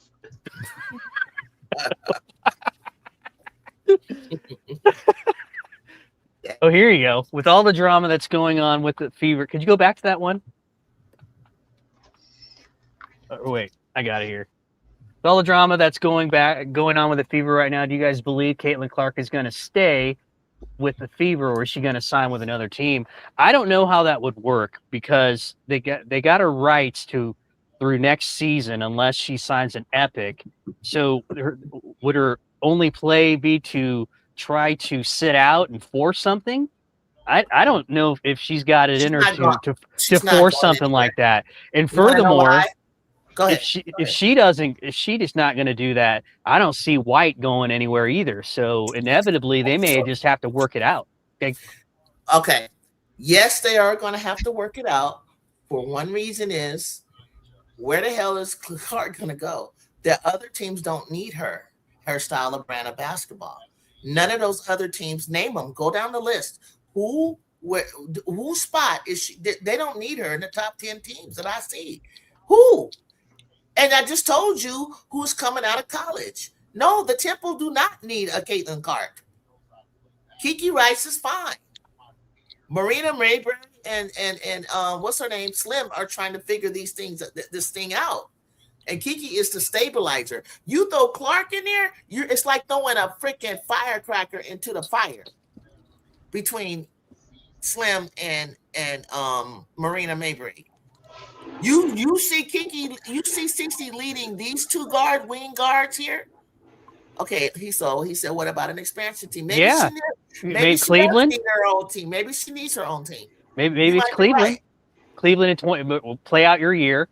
And one of them start. Sandy would not know what to do with her. I couldn't have said it any better. Yeah.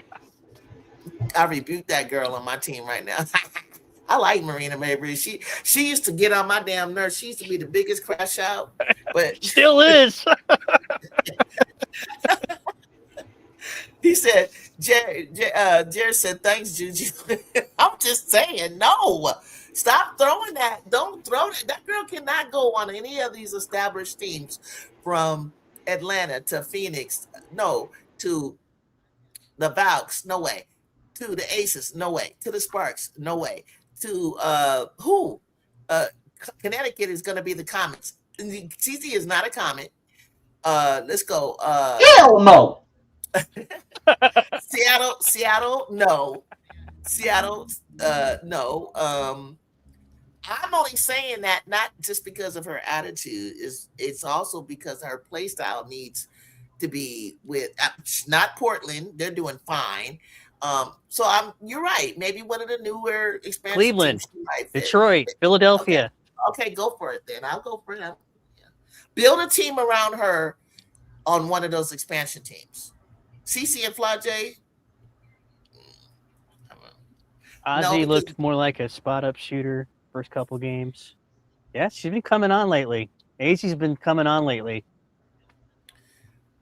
AZ? Yeah, been coming on lately. That's a good team there. They kind of had an up and down a little bit, and she can get a bucket now. She can get a bucket. Send her to Phoenix. No, because Phoenix has. Hold on, Phoenix. Okay, you already have AT that's like a point forward, right? So where does she fit? And then you got Ka on the wing, and I think they got they have a international player that I like over there. So I don't know. I mean, then her and Bonner don't get along. I don't know how much longer Bonner's. Yeah, that's not gonna work. I know where she's going. Project B. Bruh. She said, bruh. Project B. So ball for real. Let's say AT and DB are finished. Do you want to send her to Phoenix? You think Kaylin fits the establishment or organization of Phoenix? You think she's would be good there? Yeah, I think something could work. I mean, I think it would have to be built specifically like you're talking about, or some adjustments have to be made as far as her game because to you make can't it work. send her to New York. That's Sabrina Ionescu kind of. Yeah. Any place that already has a point guard or has things in place, that might be tough. But play alongside Cleveland or Project B. I'm gonna do or Philly. Can you see her in Philly though? If you don't play well, remember Big Dog, right? If you don't play well, fans like how he operates will criticize you to no end, and they'll run you out of town. Yeah. What about New York? What? Is Ionescu leaving, or do you think they run it? Do you think they run in transition enough to play with her?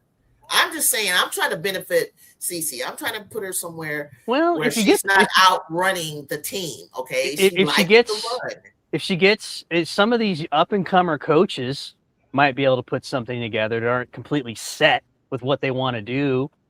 Maybe I mean, like this kid from Portland, he's like 20, 30 years old or something. Looks like baby faced. Get someone like that, perhaps.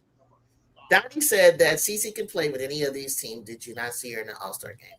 And, he's talking about the first. Well, which All-Star game? Oh, her first All-Star game. I don't think. I mean, it's not. I don't know. It's about her. Can she play with them? It's like they already have an established of those top teams that I'm named, they already have a Jordan Kennedy, they already have a Chelsea Gray, you already have a Kelsey Plum, you already have, let's say the Mystics, right? The Mystics do need a point, right? We do have a George Amer, but I also like the international player Florek. And I also know that they got the number one picks. And I'm telling you, the guards that are coming out of college that may or may not be point guards, I'm trying to find somewhere where Cece can, her style of play can get off. I think that, I don't know. I think Cleveland.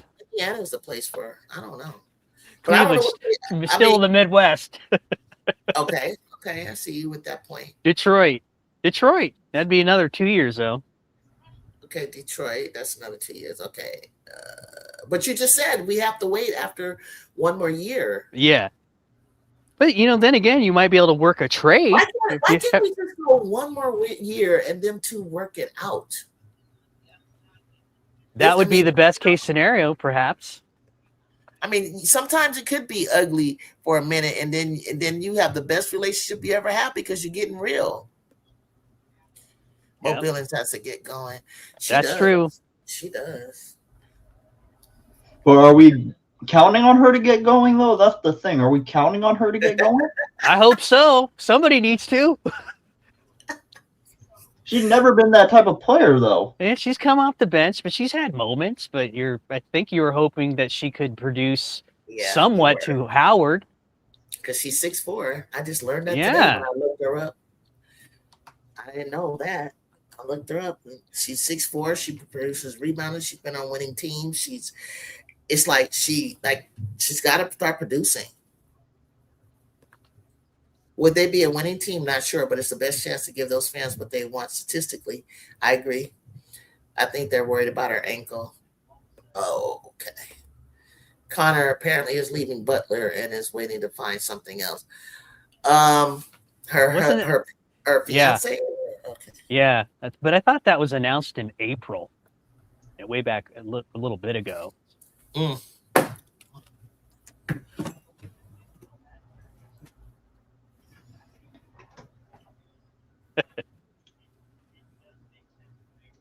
Haley Van Lith. Somebody mentioned earlier. Y'all already got a bunch of midgets. But she could shoot a little bit. Yeah, but the thing about it, MDT, is that the fact if she can't shoot, what the hell can she do?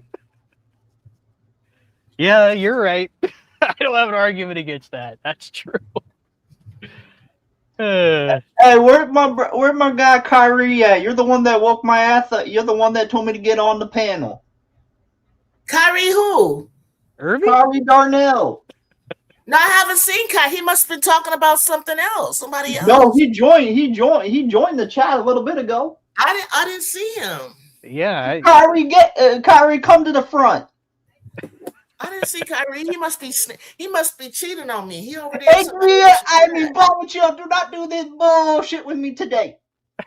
He's cheating on me.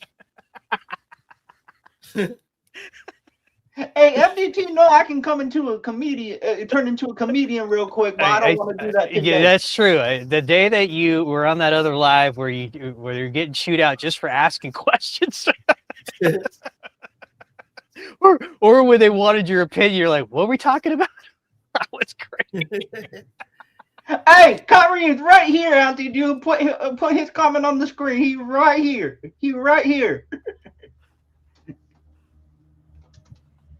Come to the front, Kyrie. Come to the front.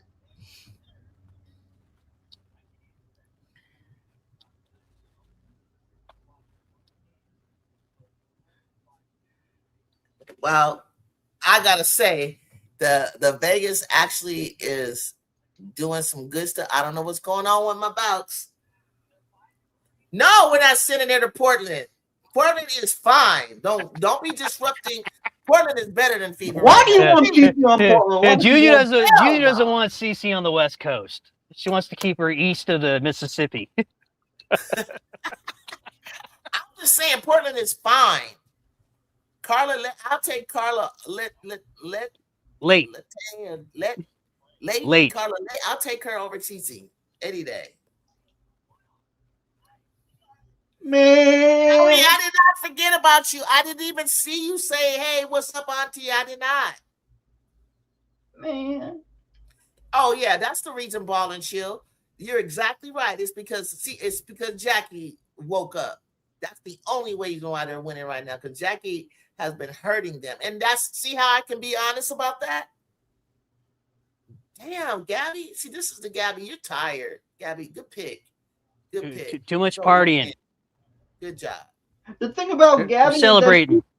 The thing about Gabby is that I don't know what the hell she be doing on one night and on another night she plays like a god. I'm confused. I think she'd be tired. Yeah. Man, she's an inconsistent role player for me. Come on, Gabby. She's tired. And she'd be taking a beating. Have you watched her? She's been taking a beating. Oh, I love Gabby. You talking to the wrong person, Auntie Ju. I love Gabby. Gabby, you didn't see it today. You've been talking shots. She's been knocked on the floor a couple of times. It took her a long time to get up. They ain't messing with her. Damn. Monica. They don't have it today. Golden State did not have it in the second half. They played better in the first half than they did in the second. They don't look fresh, for sure. They don't look fresh. Just to go jiggle Giuseppe. Yeah. And Aces, man, they need a win. I do. Win here. I do. Kyrie, listen, I need some money. It says it at the bottom right here. If you would like to donate to my channel, please feel free to send it to Cash App, $ Juju on the beat 100. That's it. I need that. Come on now. It costs me. I'm not even gonna tell you how much it costs to do the stream every month, but it's almost $50. I'll tell you that. I've seen the numbers. And then if you look at, woo, nice pass. See, this is experience. This is championship experience taking over. Yeah. That's all. But that's okay. Hey, Drew, I'm laughing at your comment on the stream from earlier. The guy asked you, do you play ball? And you said, yes, I'm a Hall of Famer. Yeah. Yep. I heard her say that. and then the chat said Julie's a Hall of Famer. I was like, he didn't say it very nicely, so I had to let him know, like, who am I? I can't Google him. Yeah, it was. Hey, wait, MDT. You know what's funny? She's a Hall of Famer in 2 sports, not just one. That makes yeah. It's not just one sport, too. That's the crazy part. Juju was a good host during all that. That got a little spicy. I was just over here in the corner. I think he respected that. He said, I haven't looked it up yet. I said, it doesn't take long. Julie Middleton Sabatel. You put it in the chat or you can put it in to Google. It's going to bring up something, and then you can go down the rabbit hole and ask the questions. MDT, there's a reason. Oh, sorry. Oh, yeah. Thanks, Kyrie. $ Juju on the beat. And by the way, I created that Cash App before Juju became mainstream, before I even knew of Juju Watkins. See, Juju started when she started playing at Windward. I hadn't really known her, but when she got to Sierra, it was kind of like we were in COVID. Yeah. And I went up north to, I couldn't go. I was gonna go to the games, but then I had to leave to go care for my mom. Things started, her health started declining, and so I was like, dang, I can't go to these games. I'm in LA. I want to go to. I used to work and live in Chatsworth, so I'm like, I want to go to these games because I was like, oh, Sierra Canyon, and it took me. So then when she came to the Bay Area, that's where you see the first picture of me, because I no longer live close to Stanford anymore. My mom worked at Stanford Medical Center, and I would have saw that 51 point. If I would have started off my first game, which is what it was supposed to be, and saw what Juju did for my first game at Stanford, I would be insufferable right now with you guys. I would have thought I had seen the second coming of Jesus.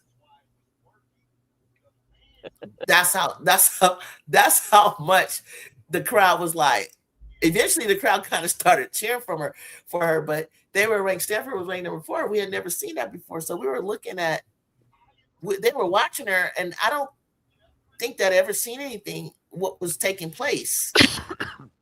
And the second, she had 3 fouls, and she sat down, and then she came out, and then it was a whole different. I don't know what she saw from the bench. Whatever she saw from the bench, she came back, and she dismantled the guards. So that's why I'm thinking. That's why I'm trying to say, MDT, when she comes back, because she sat a whole year. I don't think her brain wasn't like processing everything that she was looking at. It's gonna be, was he pulling that thing by his nose? Is he nuts? Maybe. Damn. Carter must be in the doghouse.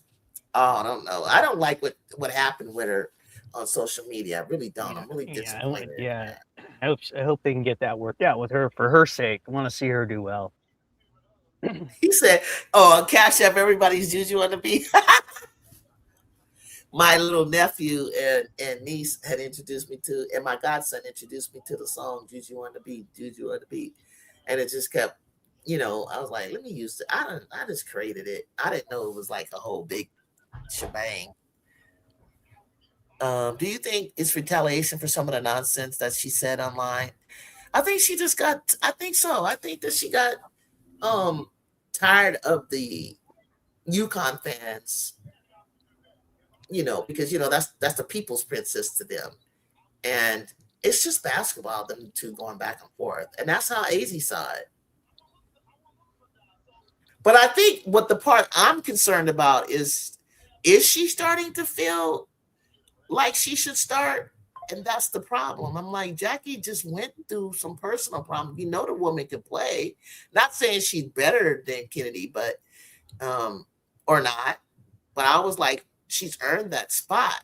But she should have played while she was not playing well. Ooh, nice shot, Gabby. That injury, the Juju Pocket suffered, man, that was so intense. I mean, I was watching that game and I was like, I saw it coming. I saw it coming because of the way the other team has played, because the move that Juju was doing before she got hurt is the typical move that she does, except for that particular day. If you go back to my live, you're going to hear me, and Jacob was there. I was like, slow down. Like, she took off. I mean, off. And everybody thought, well, Kennedy was to the left. Well, the camera wasn't showing Kennedy to the left. And she was doing the typical thing that she normally does. And she had just passed. She just gave assists. She had just got to the free throw. She was dishing the ball. And then finally she wanted to just take off. And I think we wanted to take off, push the score up, and then sit her down, So when I was screaming at the screen is because I had seen Mississippi State play Cal, because we thought we were going to play Cal Berkeley, not them. They beat up Cal Berkeley so bad, I was like, oh my God, I don't want to play this team. What happened to Burton? She hurt herself, but she all right.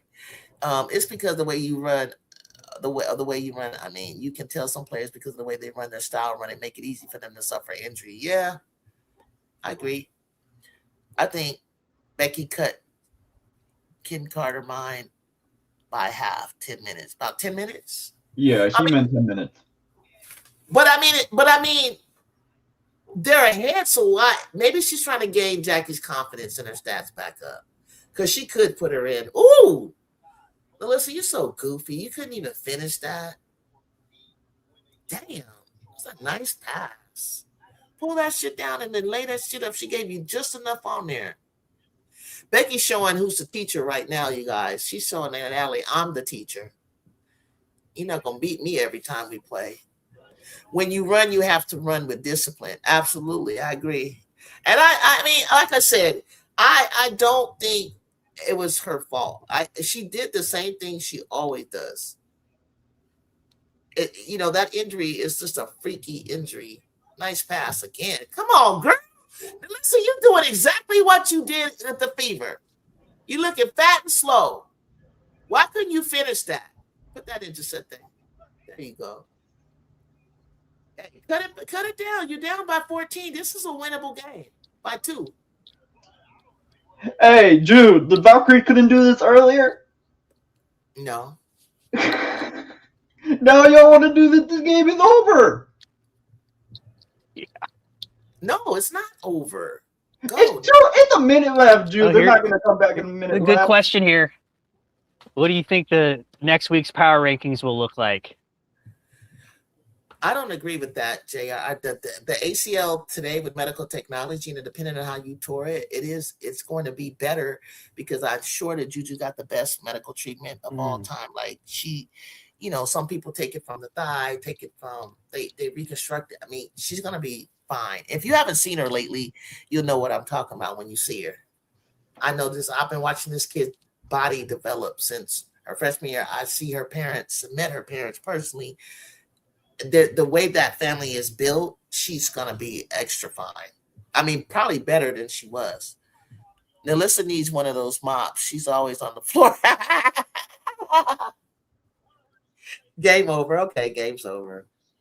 Miss Jude, don't you want to have this blessing? You're not coming up in the results. Oh, $. Hold on. Let me see if it's a capital J. Damn. I do want to have a blessing day. I've been having such a great day. I've been getting Juju on Dubby. Dubby. It's not the beat. Dubby.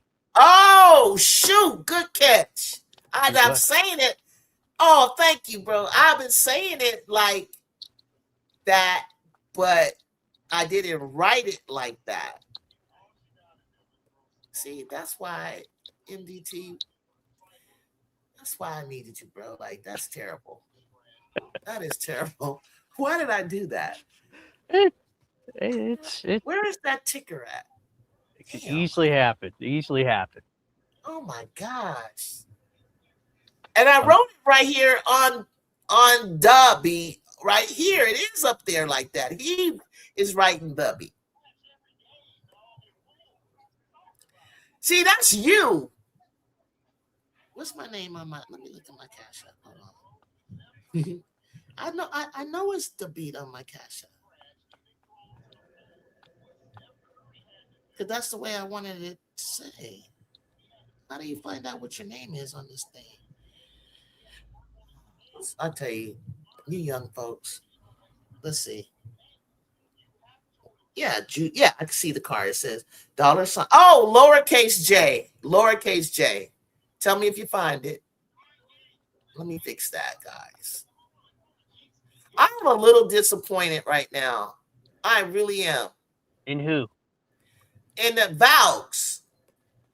And I know people be like, why are you cheering for the Valks? But you gotta understand it's a Bay Area thing. It's fleeting. I mean, you can have an off game. At least they made a game of it. I mean, you were consoling us last night, for obvious reasons.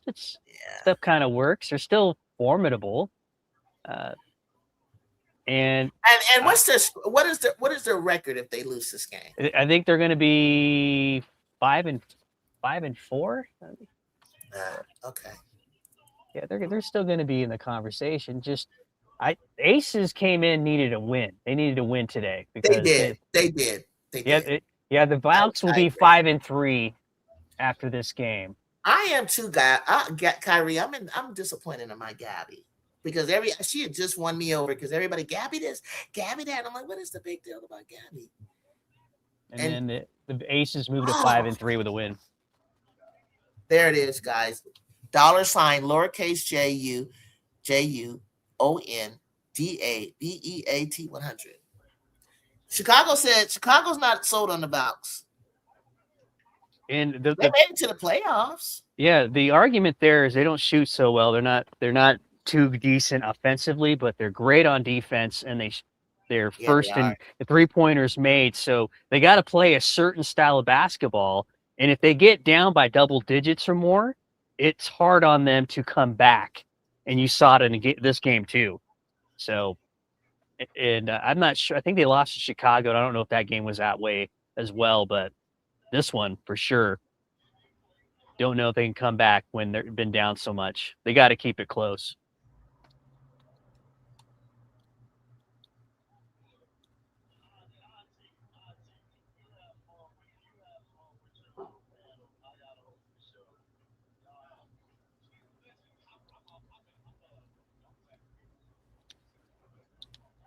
Okay. Oh yeah. See now. Oh, Bob, for real. I didn't even think you were gonna do that. That was. Who is? I'm trying to scroll up to see it. You finally, you see, finally found it. I can't see it. Bob for real, $5. Got on the Cash App in Canada, but we move. Thank you very much.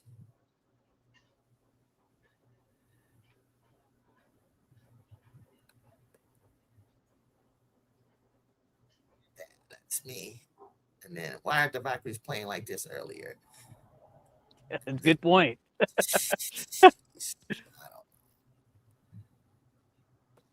Well, we talked about this a bit yesterday. It's going to be competitive, game to game, and yes. Woo! Chelsea. Oh my God, Chelsea Gray. Oof, Chelsea Gray. Oh my goodness.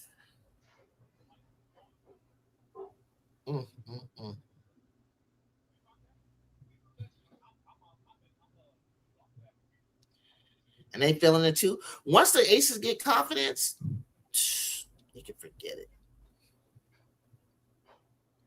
You can forget it. Yep. They're gonna get you, and they're gonna get you. By the way, wasn't Nikase on Hammond's staff? Isn't that correct? Yeah. Mm-hmm. And Tyler Marsh. Another reason why Hammond want to kick her butt today. Because she kept getting her. And I said, the teacher, the student can't be greater than the teacher. This is a really good point right here. With the national players coming in at 19, the days of sub 6-foot guard is coming to an end. I think the international players coming in is going to be trouble for domestic players anyway, just because they're going to have more opportunities to come in and play and compete for roster spots. Some of these international players have been playing overseas for a couple of years already. They're coming in grown women with already a lot of experience. Some of them. Yeah. So if some of them are coming in as draft picks, you're right. Malunga's still a baby. Yes. Yeah, that's correct. But I'm talking like Alabama's more grown to me. Players like that young lady in Phoenix, Nogic, and Astier, and they're coming in already playing. So and they're a little older too. Yep. But let me loose ball. Let me address this. Juju gets a lot of twos for her to break the record, which means she has to play more what's in the game. I agree, but here's the thing, loose ball, because I know you don't follow her that much, and I follow her daily, like anything that pops up. Her threes, she's shooting a lot more threes, and when I seen her three, she's barely lifting off the ground, throwing the threes in. So my guess is that because she has so much offense around her, the Juju that drives, gets the and ones, are not going to have to be as much, and she's going to knock down a lot of threes. Stick with me all the way to college game start, and let's watch this together, because that is my take. That is my hot take, my professional opinion. You're going to see Juju's her 3-point percentage go up from, she's 41.5 field goal, and she's 30 something, I think, in threes. She's going to be up there like in the 40% in her threes. That's my take. Okay. European players are like the Beatles when they come to the, they're taking over. That's pretty good. Like the Beatles. I remember the Beatles clear as day. I used to watch their cartoon in the 60s, guys. Yeah. The Valkyries did not play with intensity. I don't know. They look tired. Yeah. I'm disappointed in Gabby too. Juju on the beat, 100. I'm not sold on the bounce. Okay, Chicago be straight with it with me. How in the world is this team supposed to quote unquote compete for a championship not playing real defense? They are the best. He just told you where they rank in defense. Like, aren't they number 3 in the league? Go ahead. 10. Ask Kennedy. Ask Natalie if you can play the last 2 minutes for the team. Ken is talented from the bench. I'm big on Gabby realizing something. Gabby just didn't have that great of a game today. The problem I have with him is on the offensive end. Like, where the real offense at the bottom. Right. Did you see the last game? How they have Salome and how they can get hot from 3. Everyone from the box has the green light to shoot three, regardless, as long as it's open shot. Their coach doesn't have a problem. I agree. Why weren't the Valkyrie playing like this earlier? I don't know. I think I don't know. I don't know. I think they were so focused on trying to stop the Aces, it just became they couldn't. And the Aces got back. Aces, why don't you ask how come the Aces haven't been playing like this against everybody else? That's what I want to know. I'm starting to feel like Gabby never really found her brand of basketball, just a well-rounded player. Thank you for allowing me the opportunity to share my thoughts with you and your team. So thank you for joining and being open just to have a conversation. See, this is the type of crap would not happen in the NBA. Talent prevails in the NBA. Allen Iverson was a handful, but he was alive on the floor. Players like to sit there and attempt, just I don't know what that name is. I don't know how to say it. We'll find spots for the expansion teams coming in, but I don't know if they'll take priority scouting wise over the state side. I agree. I don't know about them taking priority. Everybody's been complaining about it, but I don't. You're gonna have to play extremely well to take some of the guard spots. Maybe bigs, we can use you in forward spots and things, but or centers, but. There it is.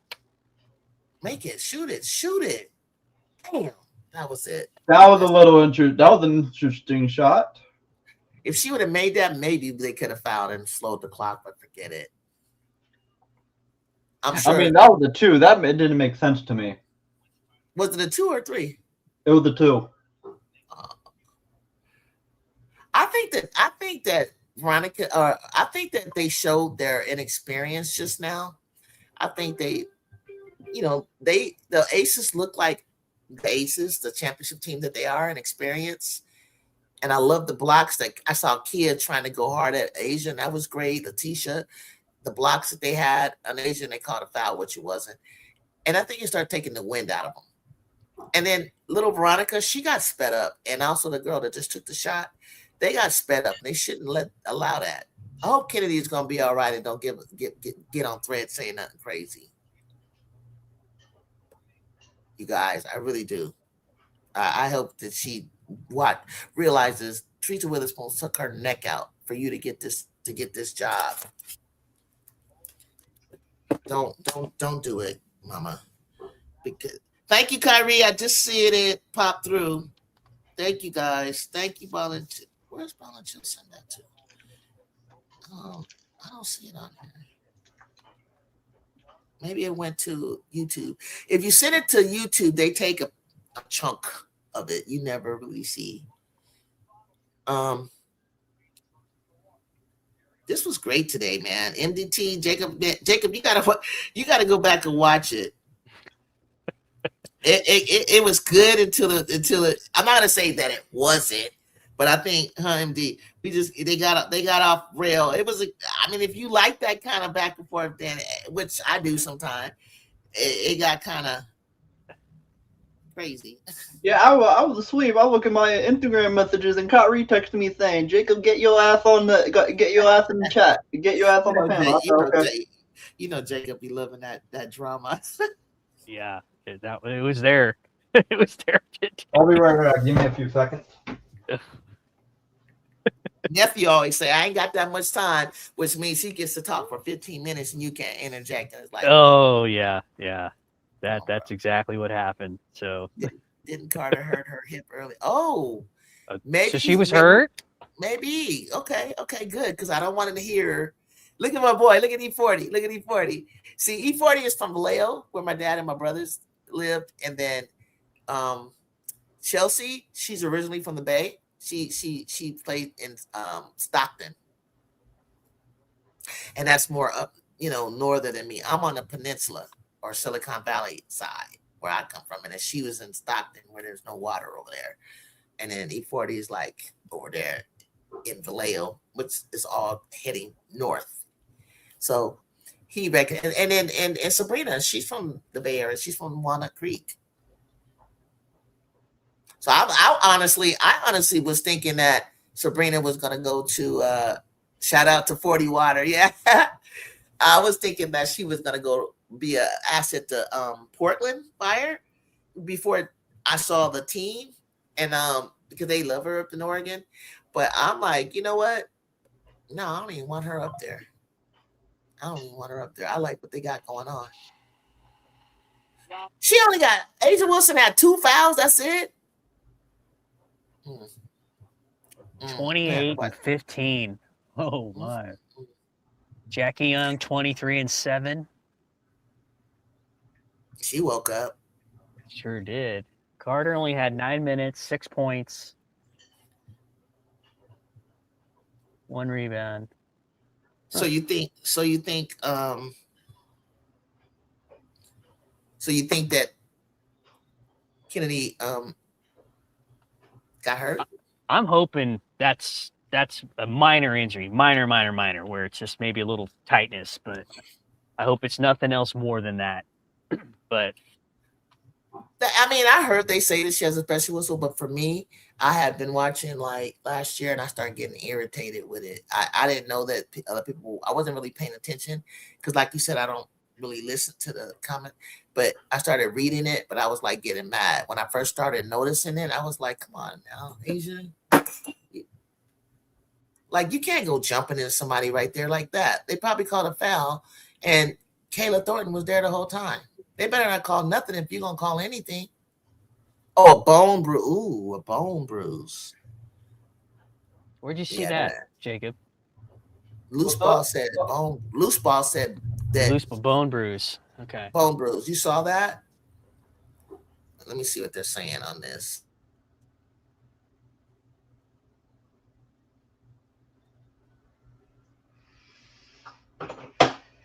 I can't find. Oh, there it is. Okay.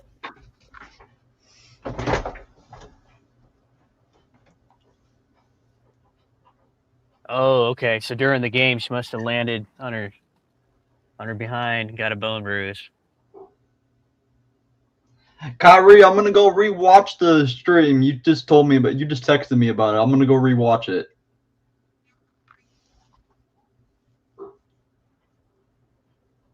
Don't be laughing. Put a comment in there, because I can see the comment if you put it on after you watch it. I saw some of it.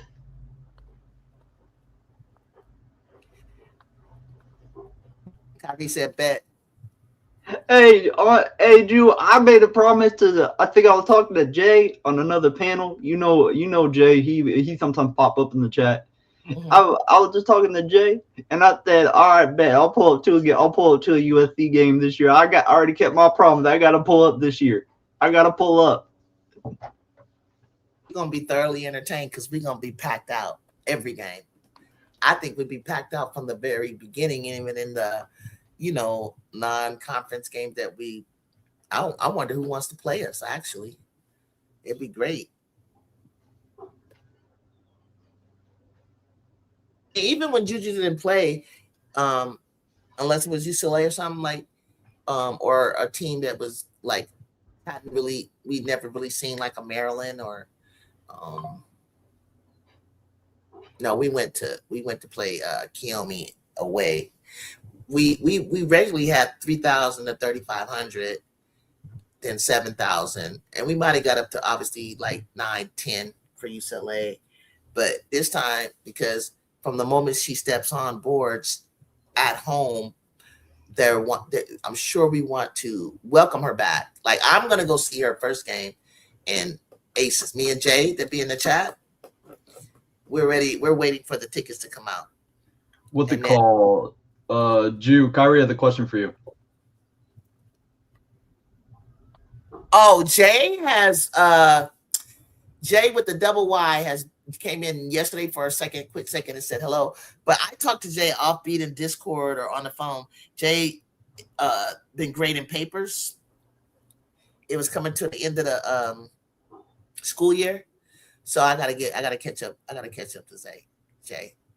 I really do, because I'm like, Jay, you missed this one. Jay would probably be like, because I'll be showing Jay stuff about Caitlin and cracking up. Like, the reason I did that show, because I was so outdone with her behavior and more, not as much her as much as the defense of her behavior bothered me to allow her to treat her coach like that, because she's a role model. She's an example. And when kids will emulate their idol, they will act like you and start behaving like you. And you'll start to see more brattyism going along in sports because of you. And I think that's, cute. And so I think I had to address that, especially with Brianna January, because I let it go a few times when she disrespected Brianna. But I told her, I was just basically saying, MD, that I felt like, stop chasing her around. It's making it worse. Stop chasing her around, pulling her over, grabbing her, trying to get her away from not getting the tech. They stopped doing it last year. They went back to it again. And I was like, no, let her go. Let her go make a fool of herself. If that's what she wants, if she want to get a tech, let her go. Yeah, I'm going to tell her what's good, Kyrie. Yeah, but loose ball. Do you know who Iowa got, by the way? Yeah, they got. I don't think that person knows, though, because he said get Chet some help. I think that Iowa got some excellent help for Chit Chat. They got to get Chit Chat some help. Yeah, they got Danny Carnegie, and hey, they got who else did they get? Sheer role model. So was Attila the Hun. Outside of Brazil. No. They got Danny Carnegie and somebody else. Oh, who's the other person that they got? Oh, they're gonna get the girl from my area, from my Citrico section. She's a freshman. I know who you're talking about. McKenna Wolsnack. They got her. Yeah. Danny Carnegie. And then Danny from Georgia that played at Georgia Tech as well, with Kara and Chit Chat before. So that's familiarity right there. And she's tough, big, and aggressive. I like that for them at the guard spot. And then they need a shooter. They got Strimlow still. They lost Addie Dill. And Hannah Stokey started. Hannah Stokey didn't even, Wolfsnack too. Yeah, I said that. She's a freshman. Seko, I think how you say her name. What's her name, guys? I want to tell you, somebody transferred over there besides Danny. Who else was it from the portal? Nobody that I'm worried about. I'm not worried about their team at all, but I'm just saying, just to kind of like speak them up a little bit. Like, here's something interesting you might want to know. I think Maryland might be interesting a little bit. I think Michigan, they got a I think an international player, as we've been speaking, a tall one, but I think she's a freshman. Hold on. Since we're talking about transfer portal and stuff like that, hold on 1 second, Auntie Jew. I gotta crash out for a second.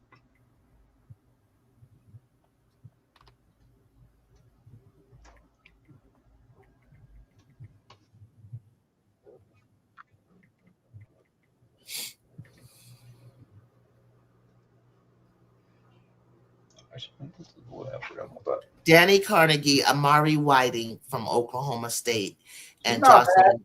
Not bad. 9 points and almost 10-point game, almost 6-point rebound. That's really good. And 3 assists. That's good. And then Jocelyn Faison from Georgia. She just signed for the backcourt. And then Addie Dill and Tegan both transferred to Wisconsin. Oh, Ava Hayden is still there.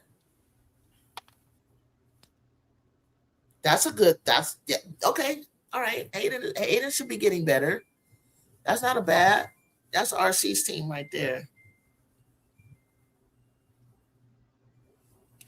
Yep. So you guys, okay. So this is the only game on today. So we get to take a break and let's see. Gosh, I'm disappointed. I love seeing upsets and shakeups. So, What's up? There'll be some more. I'm starting. I'm probably being a traitor because it's like, do you like the Aces? I do, but I want to see other teams get better because I know the Aces are going to be fine at the end of the day. Ava's a junior. Yep, Avis a junior. Hey. You see tomorrow, Seattle at Dallas, Minnesota at Phoenix tomorrow night. Oh, Okay. those are 2 easy games for the Dallas and Minnesota. Those are going to be 2 easy games. Well, so let's move on. Okay, so you obviously are saying you got Dallas Yes, winning, and then you say Minnesota is playing who again? Phoenix. At Phoenix. Ooh, you got so you But got. I want to Ooh. see Olivia Miles. I want to see if AZ So and Paige are going to do yeah, something. okay, Be but fun to watch. he just flat out said the Lynx will beat Phoenix. You don't think Lynx will fight their way back into anything? I don't think so. That's because So Jacob's taking that graduation money and he's betting all of it on Minnesota and Dallas. So Hey, he's got to say these things. hey, Jew. Since we were talking about the portal a little bit, they told me this girl was going to transfer. They told me that. you were And then getting cooked. you told me to You stop were crashing out in January.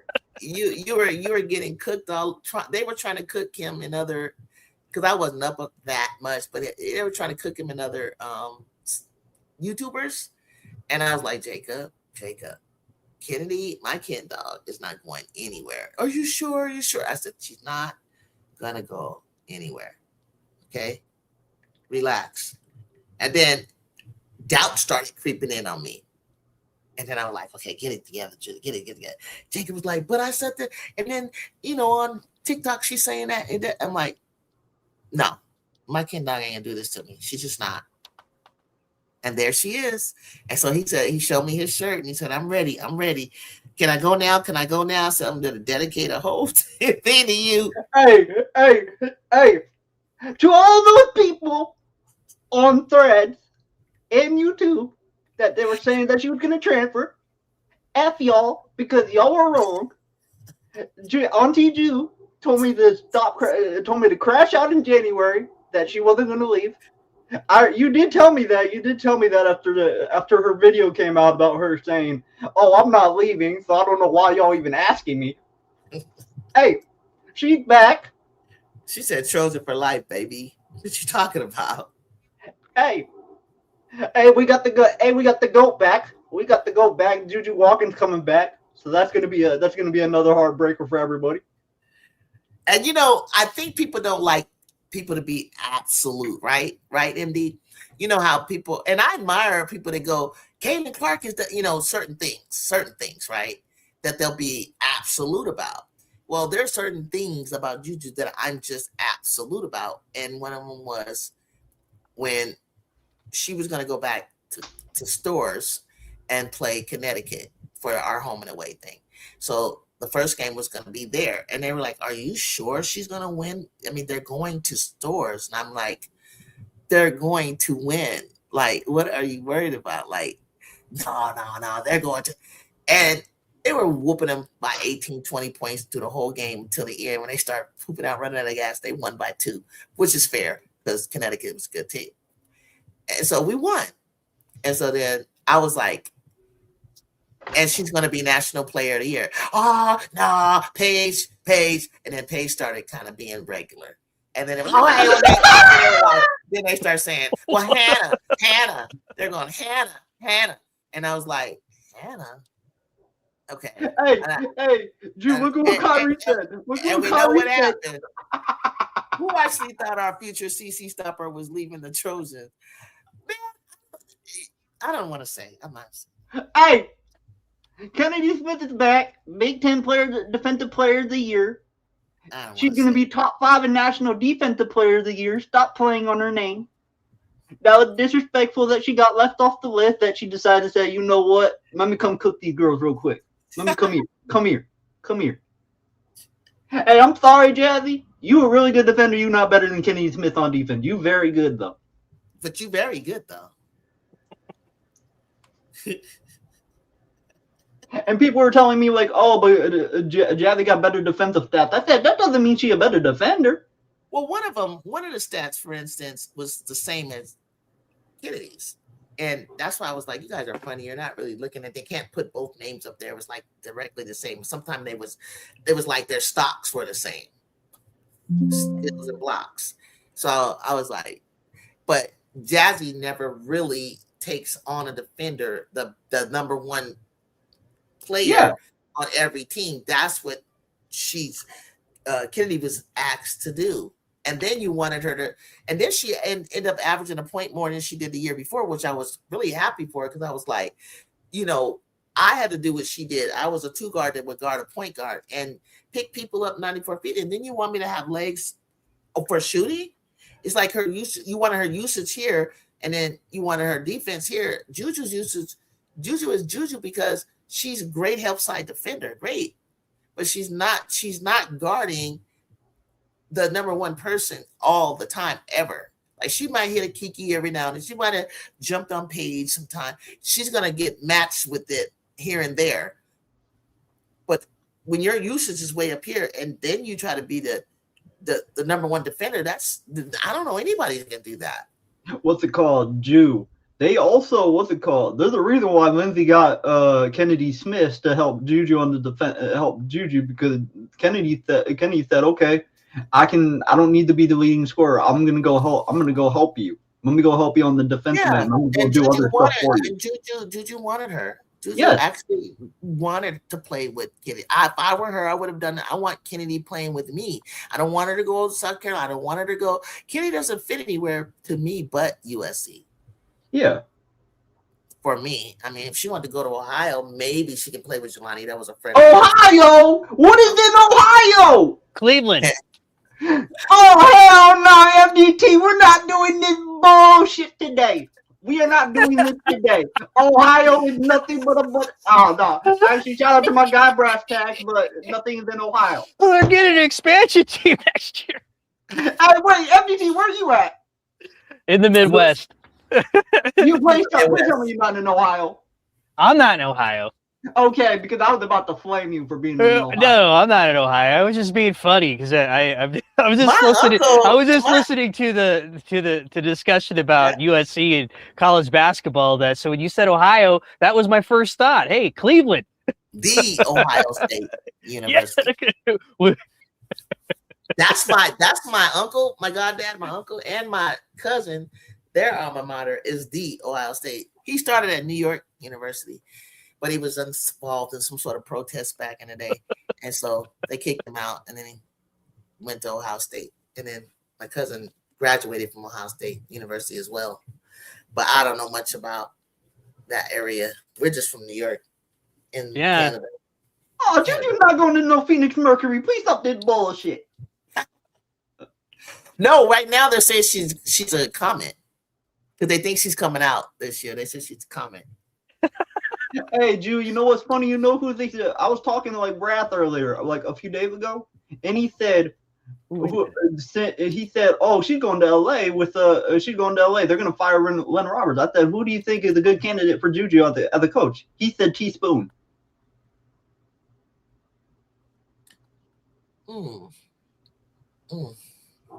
I thought interesting choice. That's interesting. I don't know. It's okay. I mean, I'm not. Well, I'll say this: if that were to happen,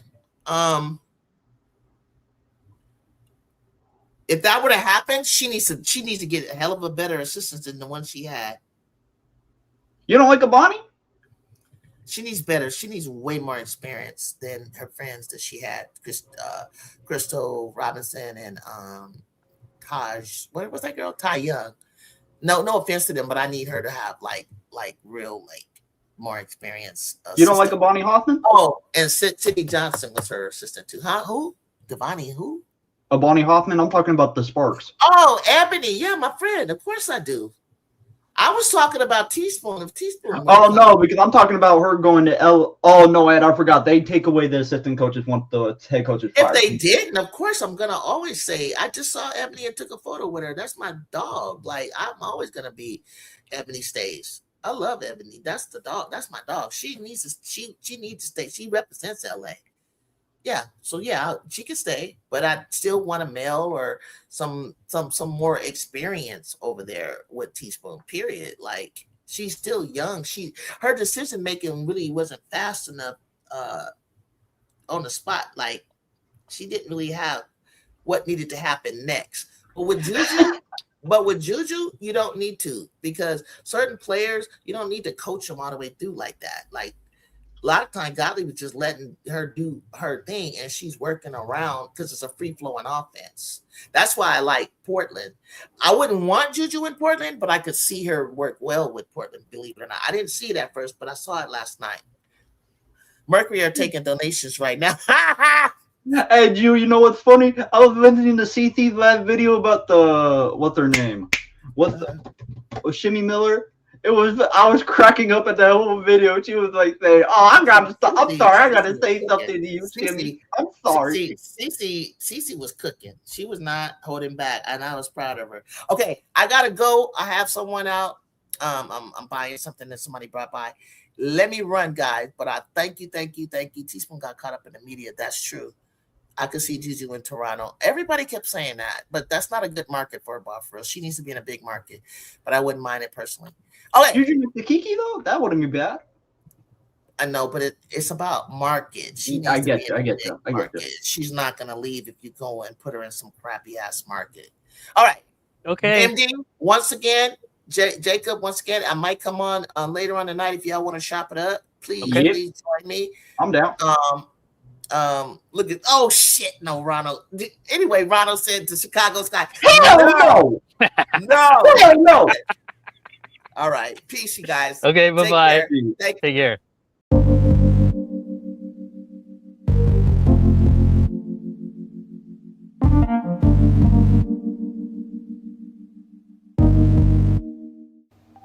Around here, this is more than a game. It's family, it's culture, it's legacy. A community that understands the work, respects the grind, and honors the journey. From the hardwood to the highlight moments, to every player chasing greatness. This is where passion grows, where fans become family, where standards are protected, where women's basketball lives. Welcome to Everybody Loves Juju 12.